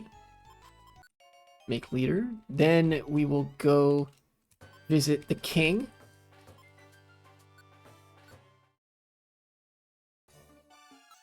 One team, thank you. Ooh, let's see. Longshore, that's Rattata. That's Spiro, that's Magnemite. This is Pidgey or something, I think. Yeah. This is I don't know. Poison type something. It's Coughing or Grimer or something. Yeah, Coughing. Okay, yeah, I remember. Squall is Scyther. Oro is I don't know what Oro is. Oh, it's oh, okay. I can see their the what species they are. I don't have to just guess. I was doing, that was all guesswork. Okay, Aerodactyl. Yanma Perry. That's Fanpy. Tyrogue. Zigzagoon. Seedot. Meditite. Minun. Horkle. Zangoose. Baltoy. Shuppet. Of course I named it Rotom. Duskull, Absol, Spheel, Latios, Latias, or Latias, Latios. Okay, so anything other than that, I don't have on my team. So, Juchemon team base, let's go. I will deactivate these just because I want to go to Great Canyon to see Xatu. So I'll have to do the full Great Canyon thing. But because of, well, I was going to say because of the nature of the visit to Great Canyon, I'm not going to do, like, the whole explore every floor bit. I think I will explore every floor. Because, again, I like getting that EXP, and I want to get King to level 20-something. Oh, the greatest, some of the greatest music. I personally will always be partial to the sequels to this game, Time, Darkness, and Sky. But this music has really grown on me. I love the Great Canyon theme.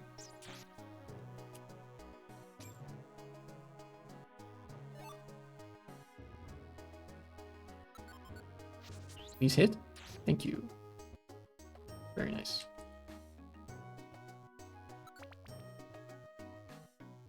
I think this has 11 floors in total. What's up, Dunsparce?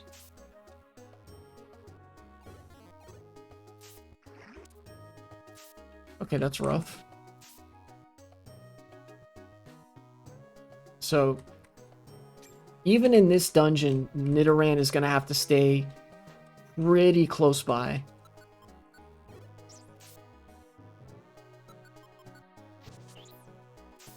Get out of here, Dunsparce. Up here, over here. Okay, there's the stairs. I'm getting some good money already, which is important because I need that for unlocking the friend areas.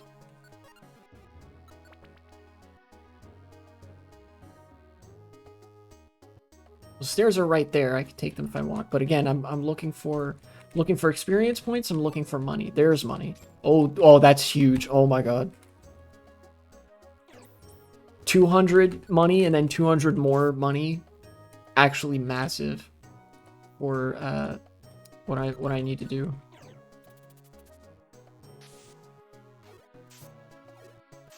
Get him out of here. There's nothing up there. Great. It's a good thing I can just go down here. Of course, I'm sounding like Mr. Krabs or whatever, but how long do you think society will be damaged for because of this antisocial behavior? This is a generational issue. It's important to note that, like, the antisocial, basically the societal crash out that we're witnessing right now with the incelification of young men, with, like, the MAGA base, with people, like, holding increasingly more radical, in parentheses, derogatory beliefs, as opposed to radical, in parentheses, complimentary and hope-pilled, has been something that's been building up over decades, and it's going to take as long, if not longer, to resolve. Keep in mind, it is way easier to destroy society than it is to rebuild a society that's been destroyed. And a lot of the deleterious antisocial effects that we're experiencing right now, started, well, it's hard to say when something started, but, like, the momentum for them kind of started in the 80s, in the 70s and 80s.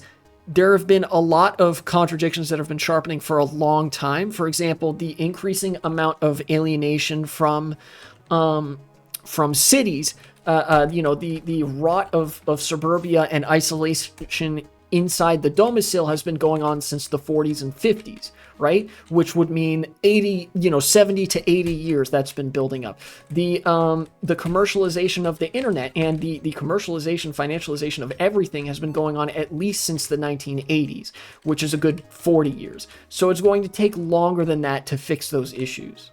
Like, these are going to be problems that, like, we're only now starting to see the effects of social media with respect to the development of children and youth. Imagine how those consequences are going to reverberate when people start having kids of their own, with the kids and grandkids of people who are raised on social media. It's going to take a long time for this stuff to meaningfully get fixed. The most important thing that we can do, like, we're not going to live to see probably any of these problems be completely resolved, right? That's kind of the nature of how societies grow, change, and whatever. But what we would live to see, if we're successful in any of our political efforts, is the societal attitudes towards these things start to change. You know, the first step to solving a problem is acknowledging that it exists. Literally, the first step is admitting that you have a problem. We're still kind of in that phase of things. And luckily, it seems that things are turning around enough that more and more societies the world around are beginning to acknowledge these things as the problems they are. And in the next several decades will be defined by how we respond, how people respond, and how organizations and societies and governments respond to these new problems of like a deteriorating social landscape. You know, what are they going to do about it, right?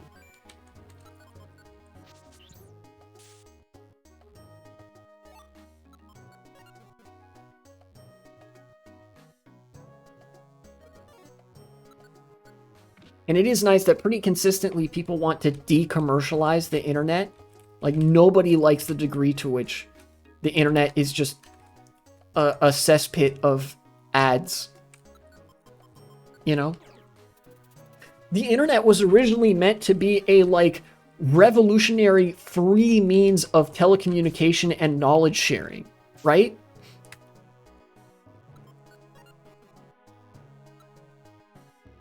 Like, if anything were likely to destroy capitalism as a product of the transition to the digital age, it would have been the early internet. You know, all of a sudden, all this knowledge, all this, like, all the academic material, all these movies and books and whatever that you had to previously feed money to hierarchical organizations that controlled commerce, that had held monopolies and oligopolies and whatever, you know, these businesses that had their own private interests that would gatekeep essential aspects of society from the enjoyment of society. All of a sudden, everybody could exchange that information freely based on nothing but social connections. The internet was originally such a pro-social contract that in order to preserve the interests of capital, they had to destroy the entire digital world to ensure that they get to, you know, have the cake and eat it too.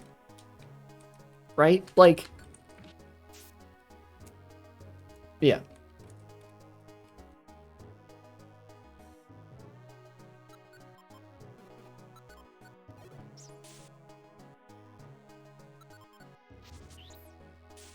The internet was even, like, in its early days, the internet was could have even been seen as like an antidote to the increasing amount of social alienation in the real world, because it offered you such a breadth and range of like new social connections that were readily available whenever you wanted them.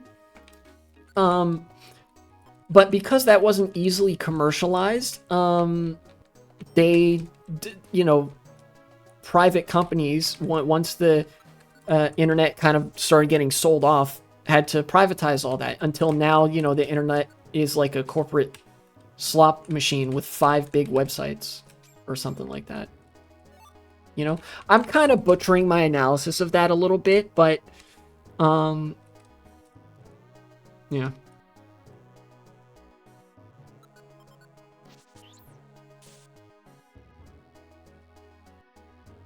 Fundamentally, I do believe that the internet is a very pro-social place. I think the problem is not necessarily the degree of anonymity that comes with the internet. I think the internet should be a place where you can be anonymous if you so choose.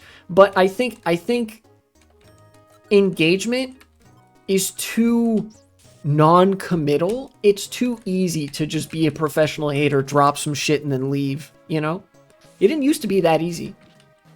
The internet didn't used to be a place that was like obsessively optimized for click-through rates. And this is kind of even turning into a tangent, but the reason I bring that up is because it is a purveyor of some of the most prominent antisocial behaviors that we witness now in society. You know, where people talk about the male loneliness epidemic, which I counter offer that it is simply the loneliness epidemic. You know, it transcends gendered lines.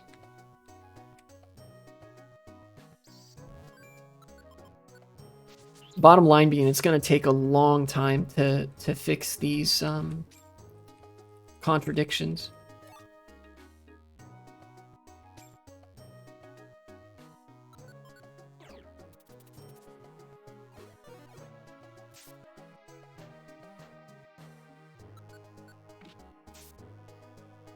Oh, what's up, Heracross? You bet you can join the team. I love Heracross.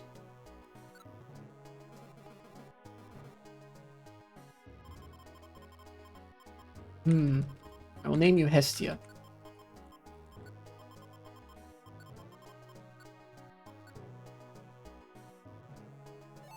Oh, look at that. Is my toolbox already full? That's kind of crazy. How about you swap this apple with a, I don't know, Rostberry? Sure. You can just hold on to that. Like, I'm not gonna take that item from you later. You can just have it. Oh, come on. Get out of here. What? I only gain half experience? That's bullshit. Okay, whatever. Bye, Ariados. Well.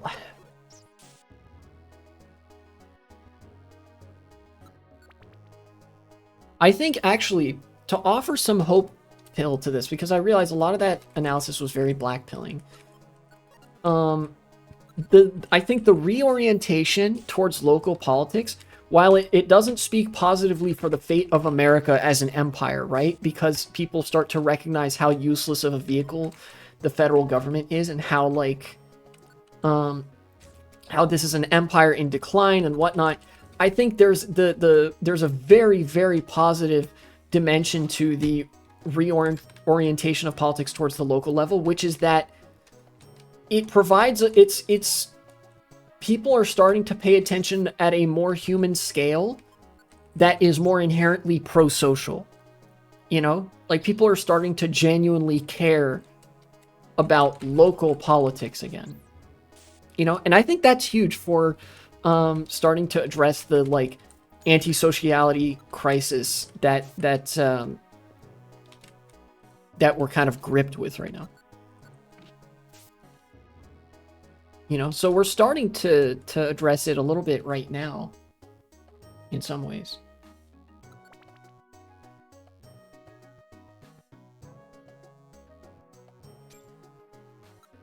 Already gotten 3,000. That's actually huge. Oh, insomnia, you say? Okay.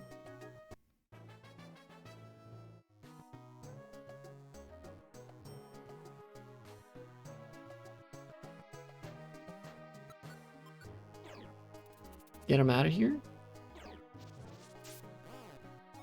There goes my speed. Go to sleep, please. Well, that's fine, though.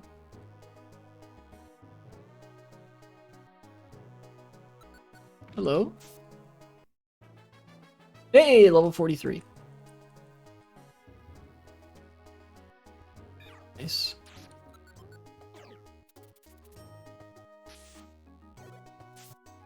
I think this is related to, like, this side quest on in Great Canyon is related to Entei Raiko and Suicune. Like, you're gonna get there, and then Zatu's gonna tell you about the, like, clear wing or whatever.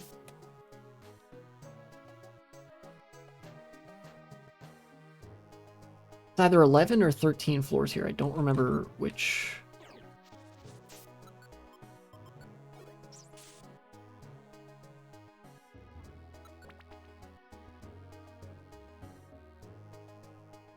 Okay, it must be 13. Maybe? Yeah. Something like that. Also, the reason I'm using sleep powder where it's very, like, you can visibly see that it's useless is that if you use sleep powder and it triggers that interaction, you still get the full EXP gain after just using a regular attack. So for my purposes, it's basically the same as using it and it hitting. You know? What is this, power band? That's good to sell later. I can pick that up instead of this Peach Berry. Especially because seeing as 2 of the Pokemon on my team are poison type and thus can't be poisoned. See there, now I will gain full experience if I just do that. If I do this, because that hit them too.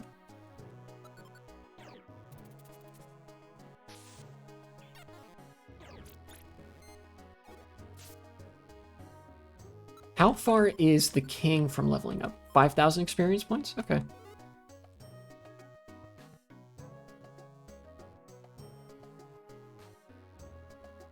I think yeah, this is just one of those long ass, well, there is a room here, but doesn't have anything particularly useful. Boros, what's up?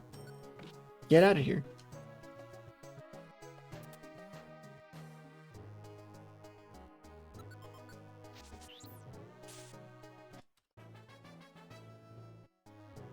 Okay.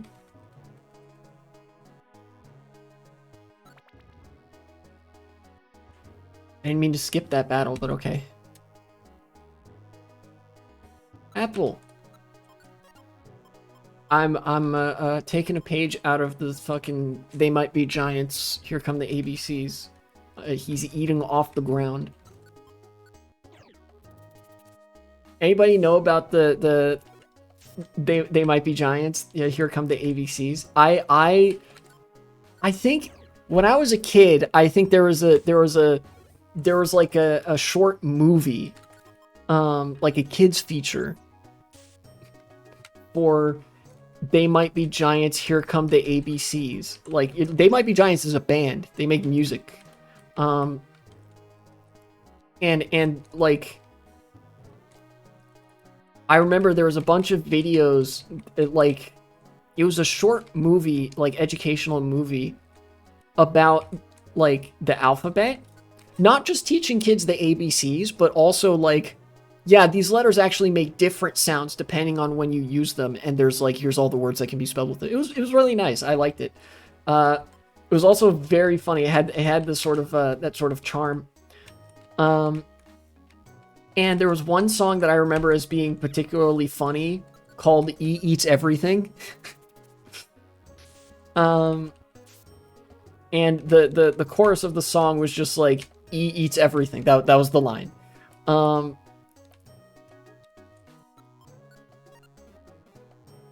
I think there was one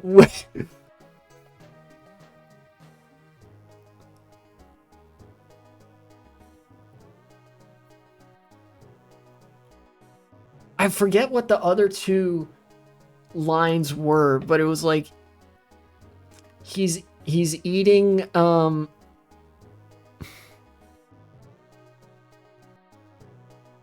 fuck, I'm gonna just have to look this up. You know what? Here, hold on.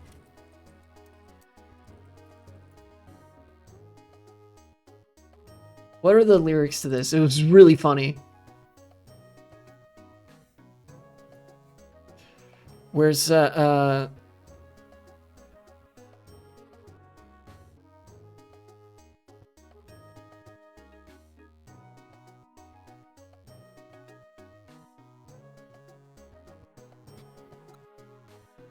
come on. Where is... Okay, yeah. He's eating in a moving car. He's eating upside down. He's eating on a spaceship. He's eating off the ground. Cinema.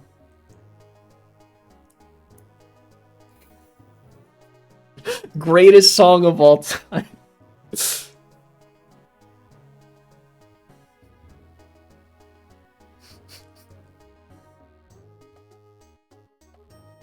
I remember that particularly, and I did not like a lot of other stuff. It was so good. Cause like before you just get the sense that like E likes eating in various places and they're like not a picky eater. But then you see that line and you're like, oh, this guy's actually a menace.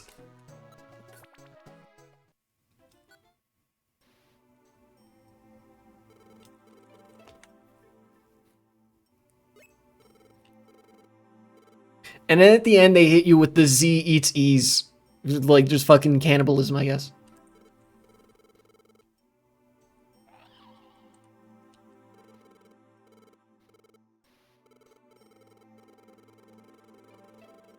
Okay.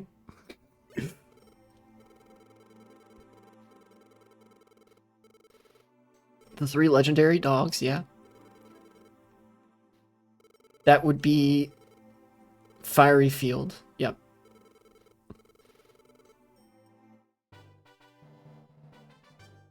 Okay, I don't think you don't have to do this quest line. So and I probably won't, not for the purposes of streaming this game anyway. Because it's not like a essential part of the post game. But what is looking for the job on the bulletin board that unlocks what is it? Sky Blue Plains, the friend area?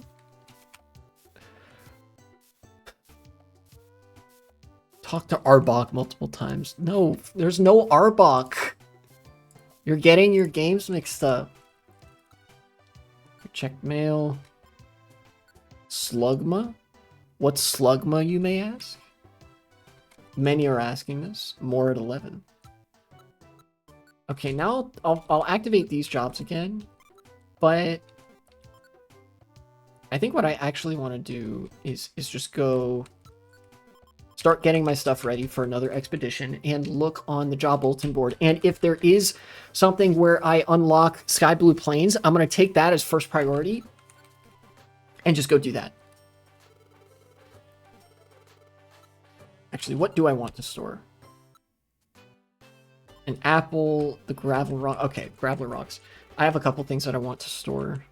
I want to store this. I want to store this. And this. And this. And these. And that's good. And I got a lot of money from Great Canyon, so I can buy more friend areas. First, okay, huge apples. I don't really need apples right now, to be perfectly honest. I think that the stamina band has done wonders for my food supply. It's basically eliminated my need to buy foodstuffs at the shop. So I just sell this power band, get a little bit more money. Then I can go actually take my money out of the bank and buy another friend area. Oh, didn't mean to click that. Or to press that, rather. Wiggly Tough, give me friend area. Deep sea floor, turtle shell. I'm gonna do deep sea floor first. Yep, give me that. Thank you. I think that's the friend area that you unlock for Kyogre. So like if I wanted to go back and jump Kyogre again, I would recruit it and it would go live there. So let's check the job bulletin board.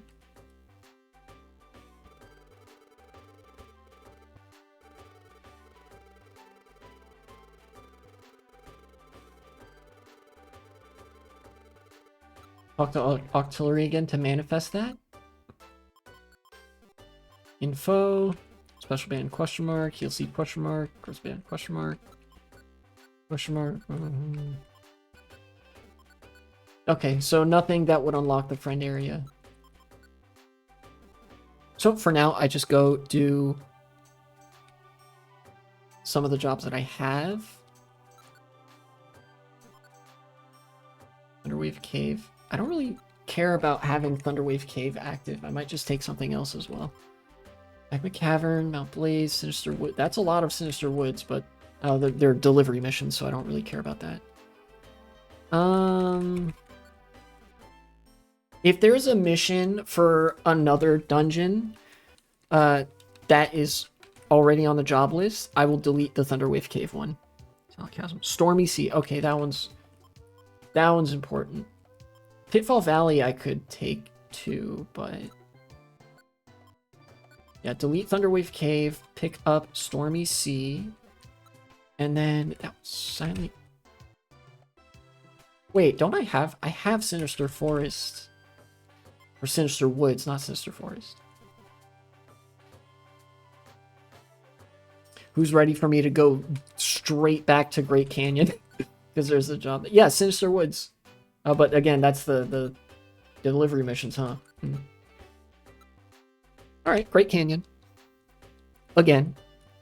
And I think I will be bringing Nidoran with me again. That is to say, King.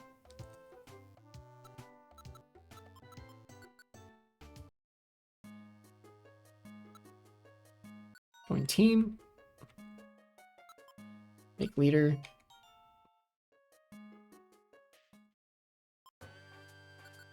Nice.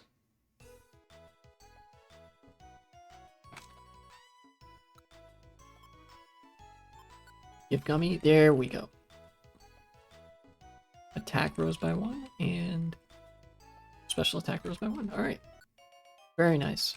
What do my stats look like now? I wonder.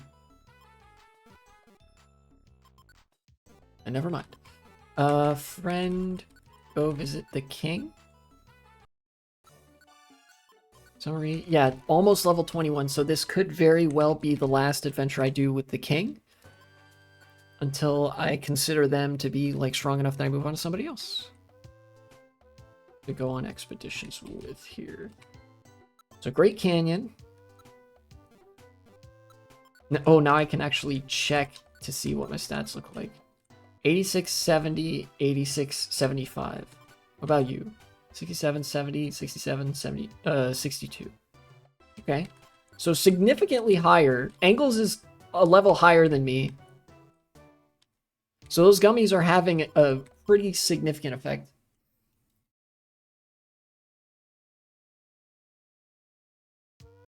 All right, Great Canyon, here we go again. We get to listen to the incredible music again. Let's go. Yes, please.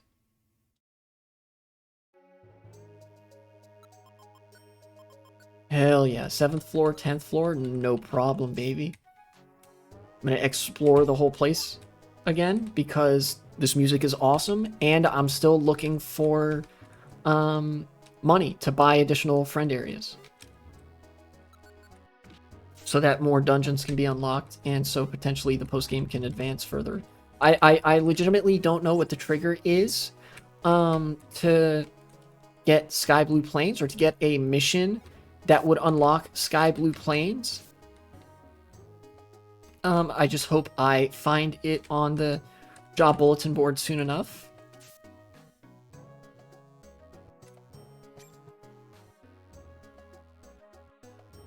Or shit, even in my mailbox. Maybe I should have checked the mailbox more closely. Although I don't even know if it can trigger in there. This might actually be my favorite dungeon from this game.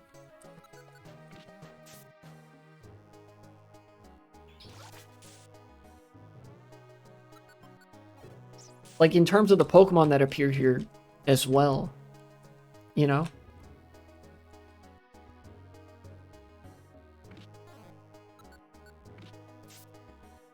It does feel very canyon-like.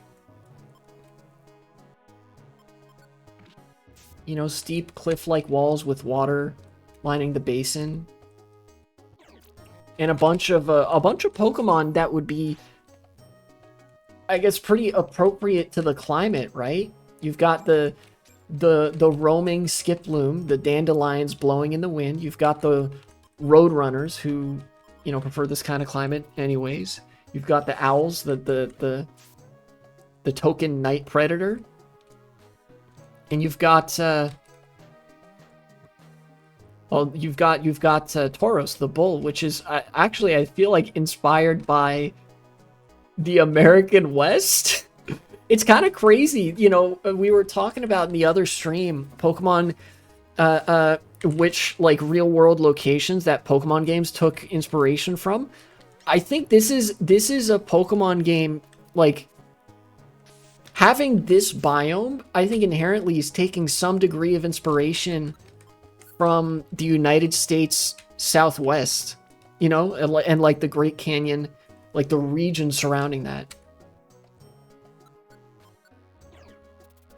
Because, like, yes, you find cows and other such bovine critters in Europe, but you don't find this biome in Europe. You know, the only place where you would find a similarly dry biome with such bovine life living nearby would be the Southwest in America with bison. Okay, there's the stairs down there. I think I just realized that because I hadn't been really thinking about it. And that's really cool, I think.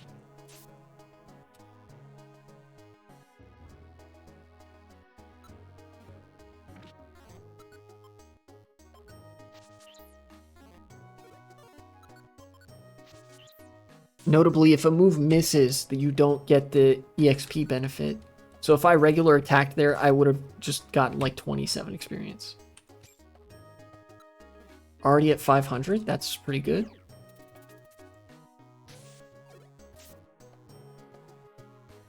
Doduo, no thank you, unfortunately. I already have a Doduo on my team. Let's go to the next floor. So I'm looking at the 7th floor and the 10th floor for my job requests. I'm going to come up here so that you are not the only recipient of this harcèlement. No Doduo. Sorry. Get out of here, Brainloom. Okay. Nidoran, you're going to have to stay close. Very good.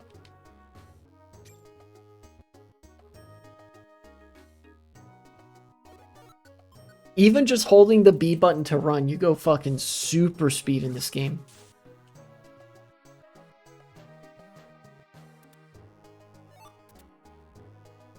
Is there a room over here? No, there isn't. What a strange floor layout. Look at that. That's the whole floor.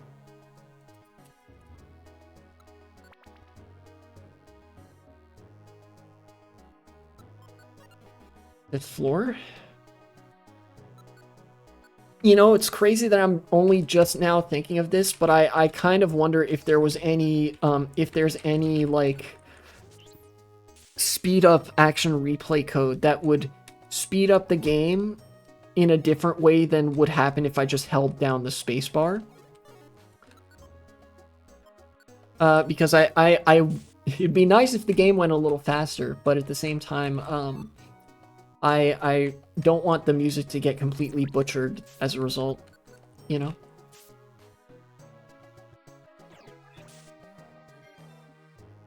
Why don't you, here. You do this so I can just expend regular attacks on you.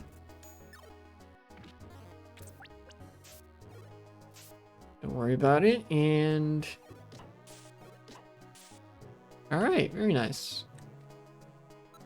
This room is huge, so I'm gonna vacate the premises for a little bit. There we go.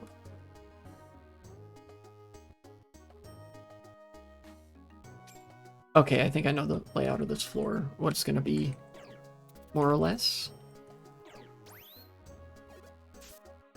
Get out of here.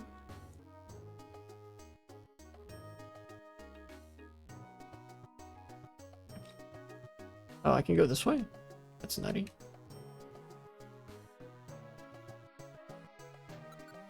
Hello, Brainloom. Not that much money on this floor, I think. 6th floor. So it looks like this is not going to be the end of the story mode here. I did make some progress, though. Talk to Octillery. And the next step would be finding a job that unlocks Sky Blue Plains, and then I think once I unlock Sky Blue Plains, that will enable me to trigger the dialogue that has me go to Wish Cave? Maybe?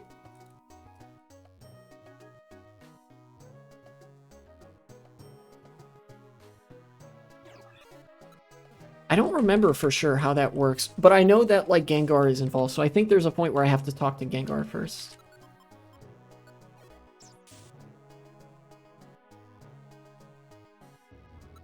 Alright.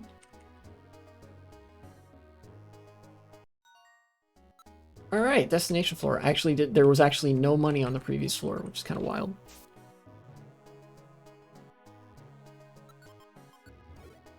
Get him out of here.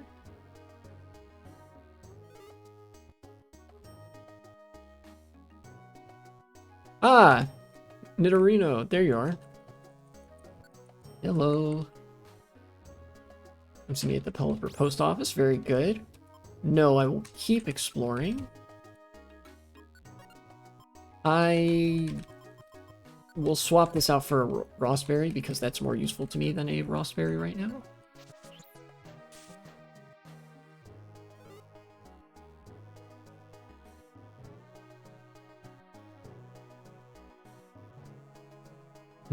That doesn't go anywhere. So the stairs are up that way. All right. Hey, level 21. I did it. Very nice. So the next expedition I go on, I will have somebody other than the king adventuring with me and Mudkip. Cringing. I might actually, just for the fun of it, go and get Zigzagoon to adventure with me because of how fast they were leveling up earlier, like very early on in the game. Like I remember I was only level 17 or 18 and Zigzagoon was rapidly leveling up, like level 12, level 13, level 14. And I was like, okay, I gotta sideline this guy because he's actually like catching up and I don't really want to, you know, I don't usually like to have somebody that's higher level than like the main character Pokemon. I usually save the leveling up, like purely leveling up process for later. Which I realize there's no like reason for that. It's just kind of a force of habit.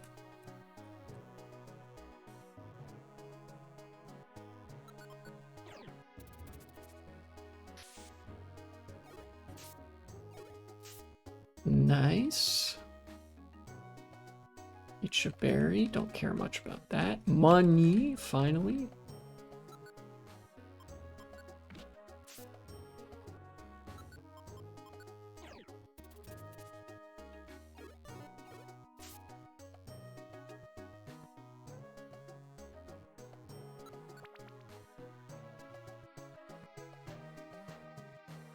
Fifth floor.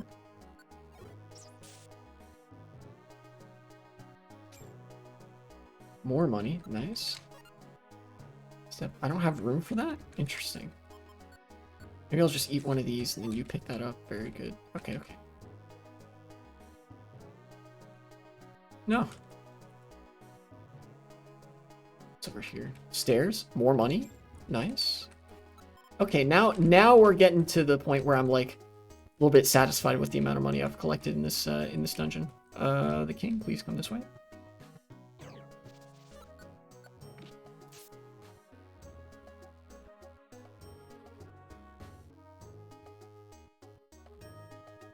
Okay.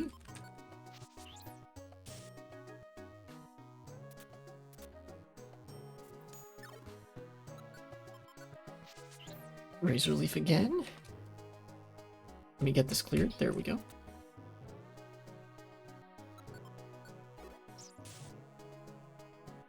What is to the right of that room there?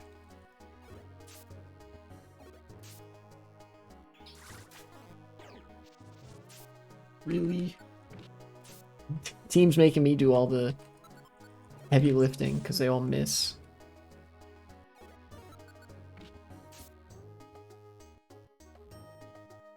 And the answer is nothing. Nothing is to the right of that room. It's just a hallway for no reason. Why?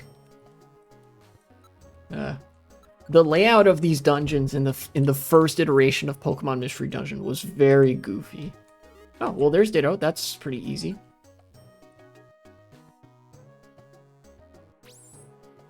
Yes, I will leave the dungeon now. Very good. I have completed the dungeon. Graveler Rock. And rescue points. Very good. Got some money. And some rescue points.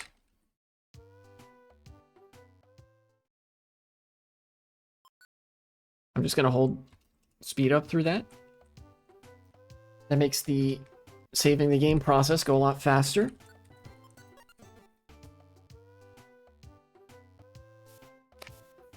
I'm going to check extra close the info of each of these rescue missions to see if they have the friend area or like maybe even triple question mark as the reward. So, oh, that's the job list. Pitfall Valley, right, that's just that. Money plus question mark. Money, okay. It's just at Great Canyon. I actually actively do not want this mission, so I'm going to delete it. There we go.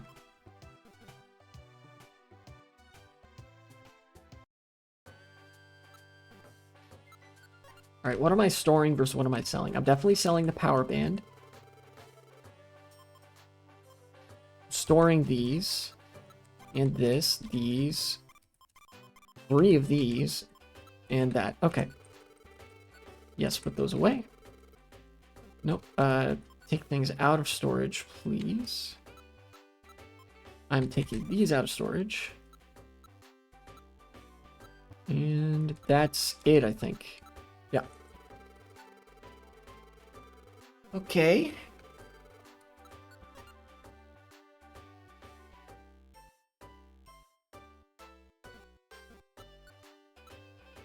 And apple. Got a bunch of gummies. All right, great. Now, is there anything really worth it? No, I don't know why I'm still looking in the shop for things that I want to buy. I'm mostly just trying to buy friend areas. Let's see, max elixir key. Nope. Okay.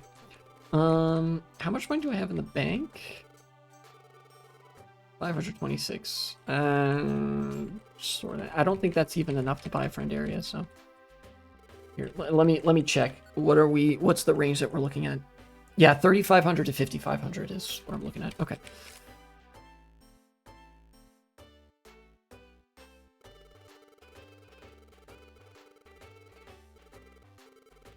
Job bulletin board. What do you have for me?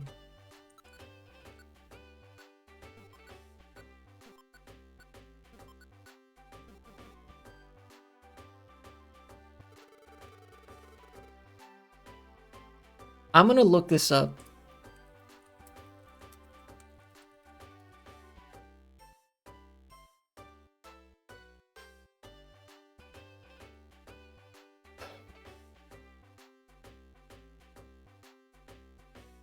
In Red and Blue Rescue Team, it is obtained as a reward from an optional mission.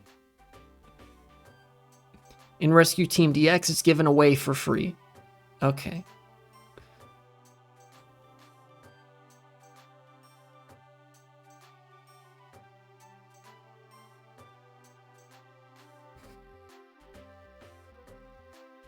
Okay, what? Reward from an optional mission. So is it just random?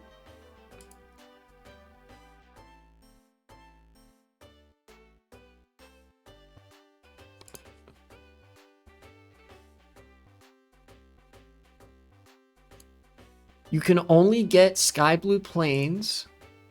Wait.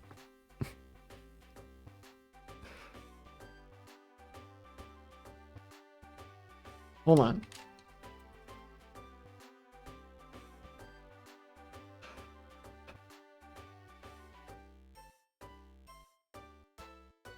You can only get the Sky Blue Plains friend area via one of the generic random missions in your mailbox bulletin board.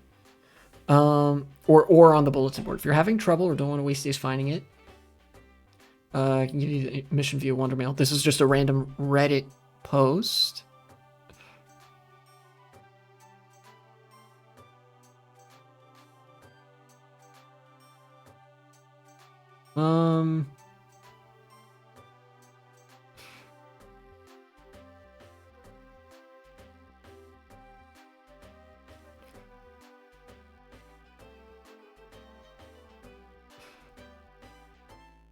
Complete dungeons for crew.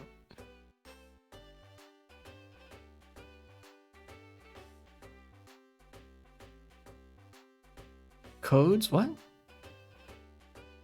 Okay, here, hold on. Dungeons unlocked through friend areas. Let me just look. I'm going to the depths of game facts for this. This dungeon is unlocked by completing a Wonder Mail mission as the reward of the friend area Sky Blue Plains soon after. Wait, okay.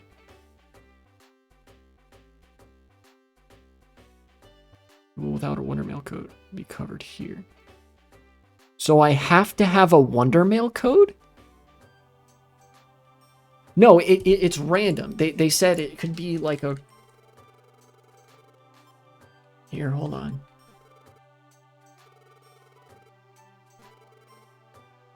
What's up, Pelipper? Delivery?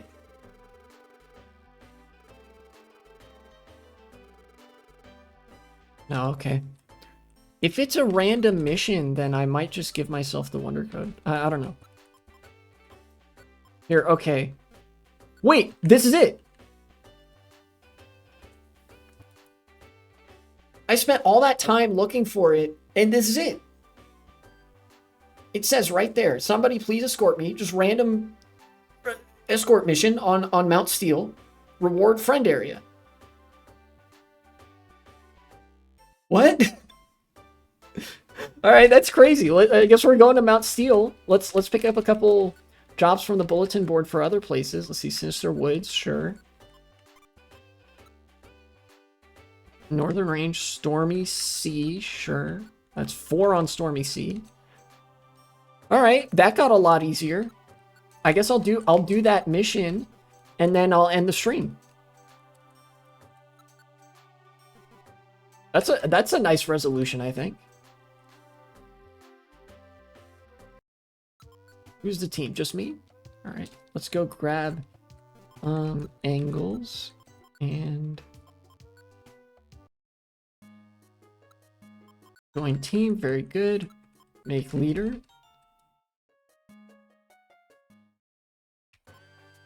Then visit my character. Give gummy. Grass gummy. Good. Red gummy. Nice. Keep juicing those stats. Sky gummy. Good. Yellow gummy. Good. Make leader. And then who is the next person on the list to go with? Let's see. We've got a Cooper. Doduo. Cooper the Doduo. Okay, so I don't have a Pidgey.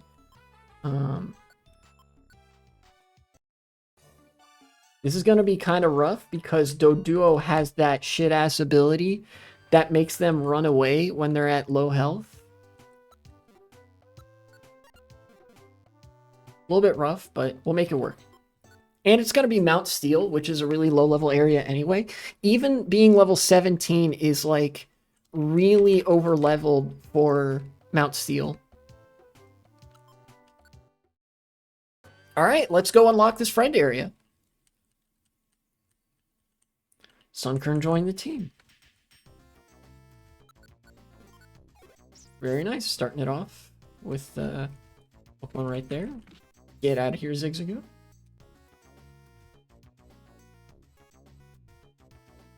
There's the stairs, but I'm still interested in picking up a little bit of money on the way. This is the whole floor, so I should just move on. Okay. There's not going to be anything over to the right if I go there. At least I don't think. I don't think there would be.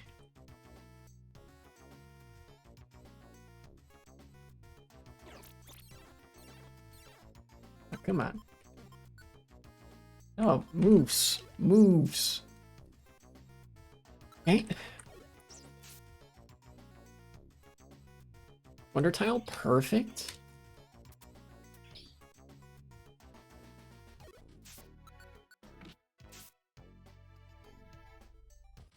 Not very much experience, or money for that matter, but yeah, I only have 74 thus far.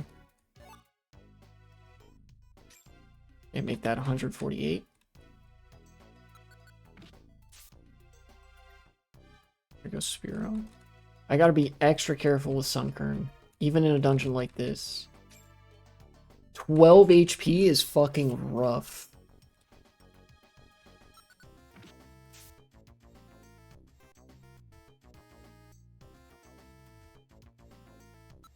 So is only earning like 30 experience points from all these Pokemon. But, you know, it is what it is.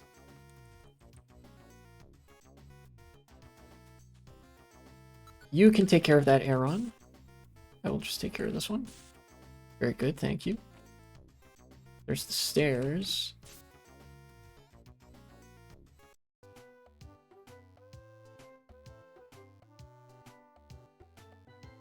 I swear that was not on purpose. Anyways, it's a good thing this is a relatively short dungeon because I can just load, you know, the save and go back and try again.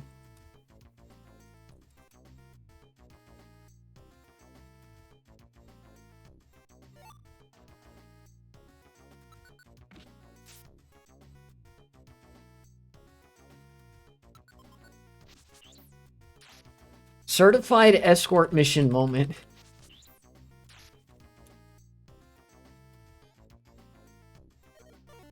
That was almost another one. Did you see that? Jesus.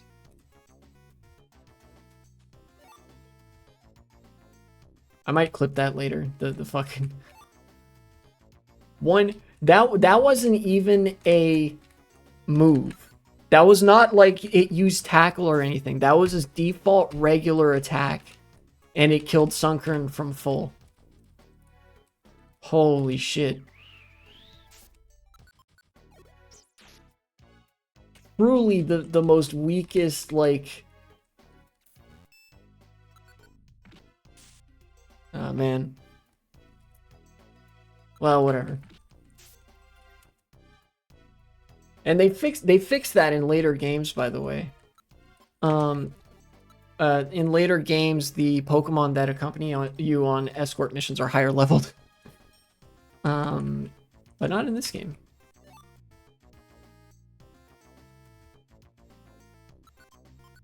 I was almost ready for it to happen again there. Get out of here, Zigzagoon.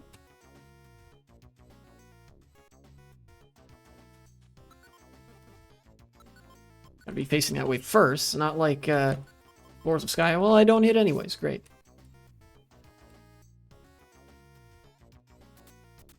Yet another of the really goofy dungeon layouts. Look at that.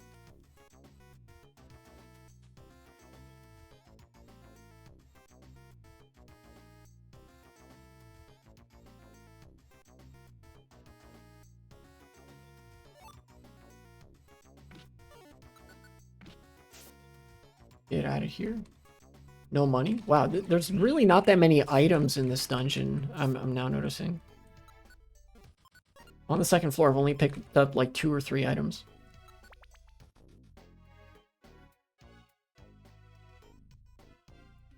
No! Okay. I've had 2 close calls already this dungeon. Did you see as well that Sunkern maneuvered itself to be on the outside fringe of the group and like stayed there?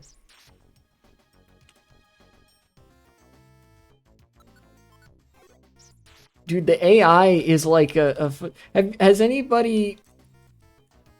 Okay, for anybody who's a parent out there, they will just know about this from raising a young kid, but like for all the more YouTube oriented, like YouTube brained people, it's like fucking playing Who's Your Daddy. That game where like one player is the adult and is trying to stop the other player who's the baby from killing themselves, and the objective of the baby is to find some like random dangerous shit in the house to kill themselves. Like, I don't know, you drink bleach or you crawl into the oven or something.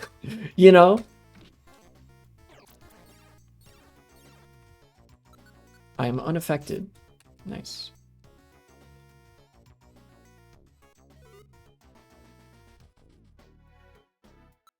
Well, at least that's some confirmation that there is money on this floor.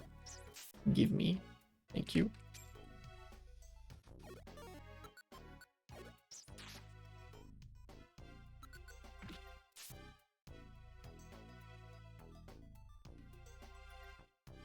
Not even going to worry about that reset tile. More money. That's good. Not going to get that much from this dungeon, but that's okay. I think it's still worth exploring.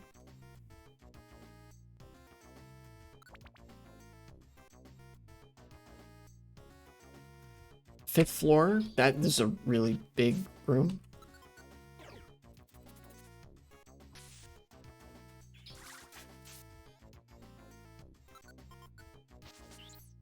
Get out of here, Geodude. Geodude's sprite work in this game is really cool. I like it a lot.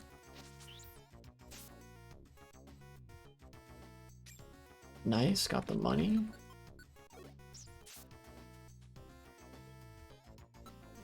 I have exactly 300. Getting some berries.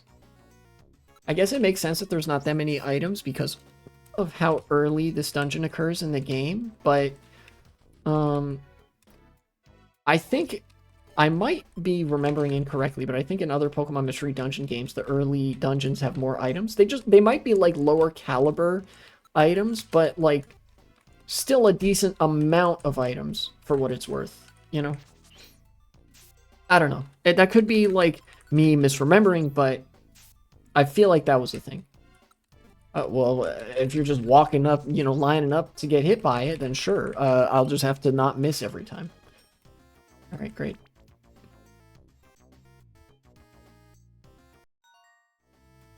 All right, great. Is this... It was an escort mission, so they want me to escort them to somebody, I think, right? Yeah, there's Zubat. Okay. Pick up that, and perfect. There we go. Twosome left the dungeon. Yes, I will leave the dungeon.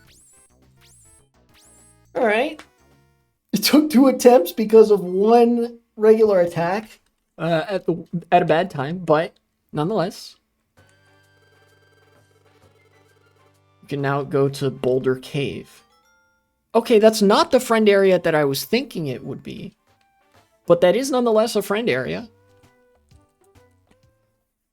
Now let's look for similar such missions on the bulletin board and in the mailbox.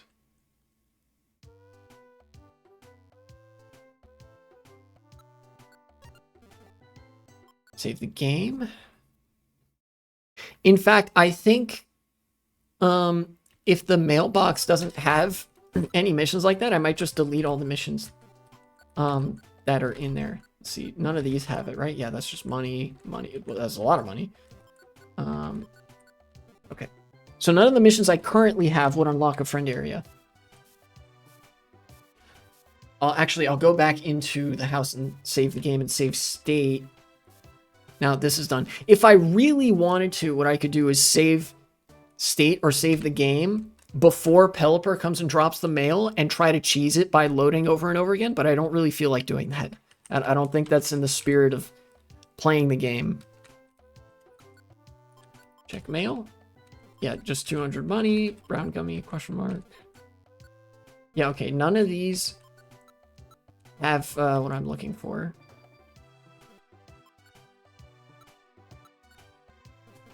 So let's go look at the other jobs on the bulletin board over there.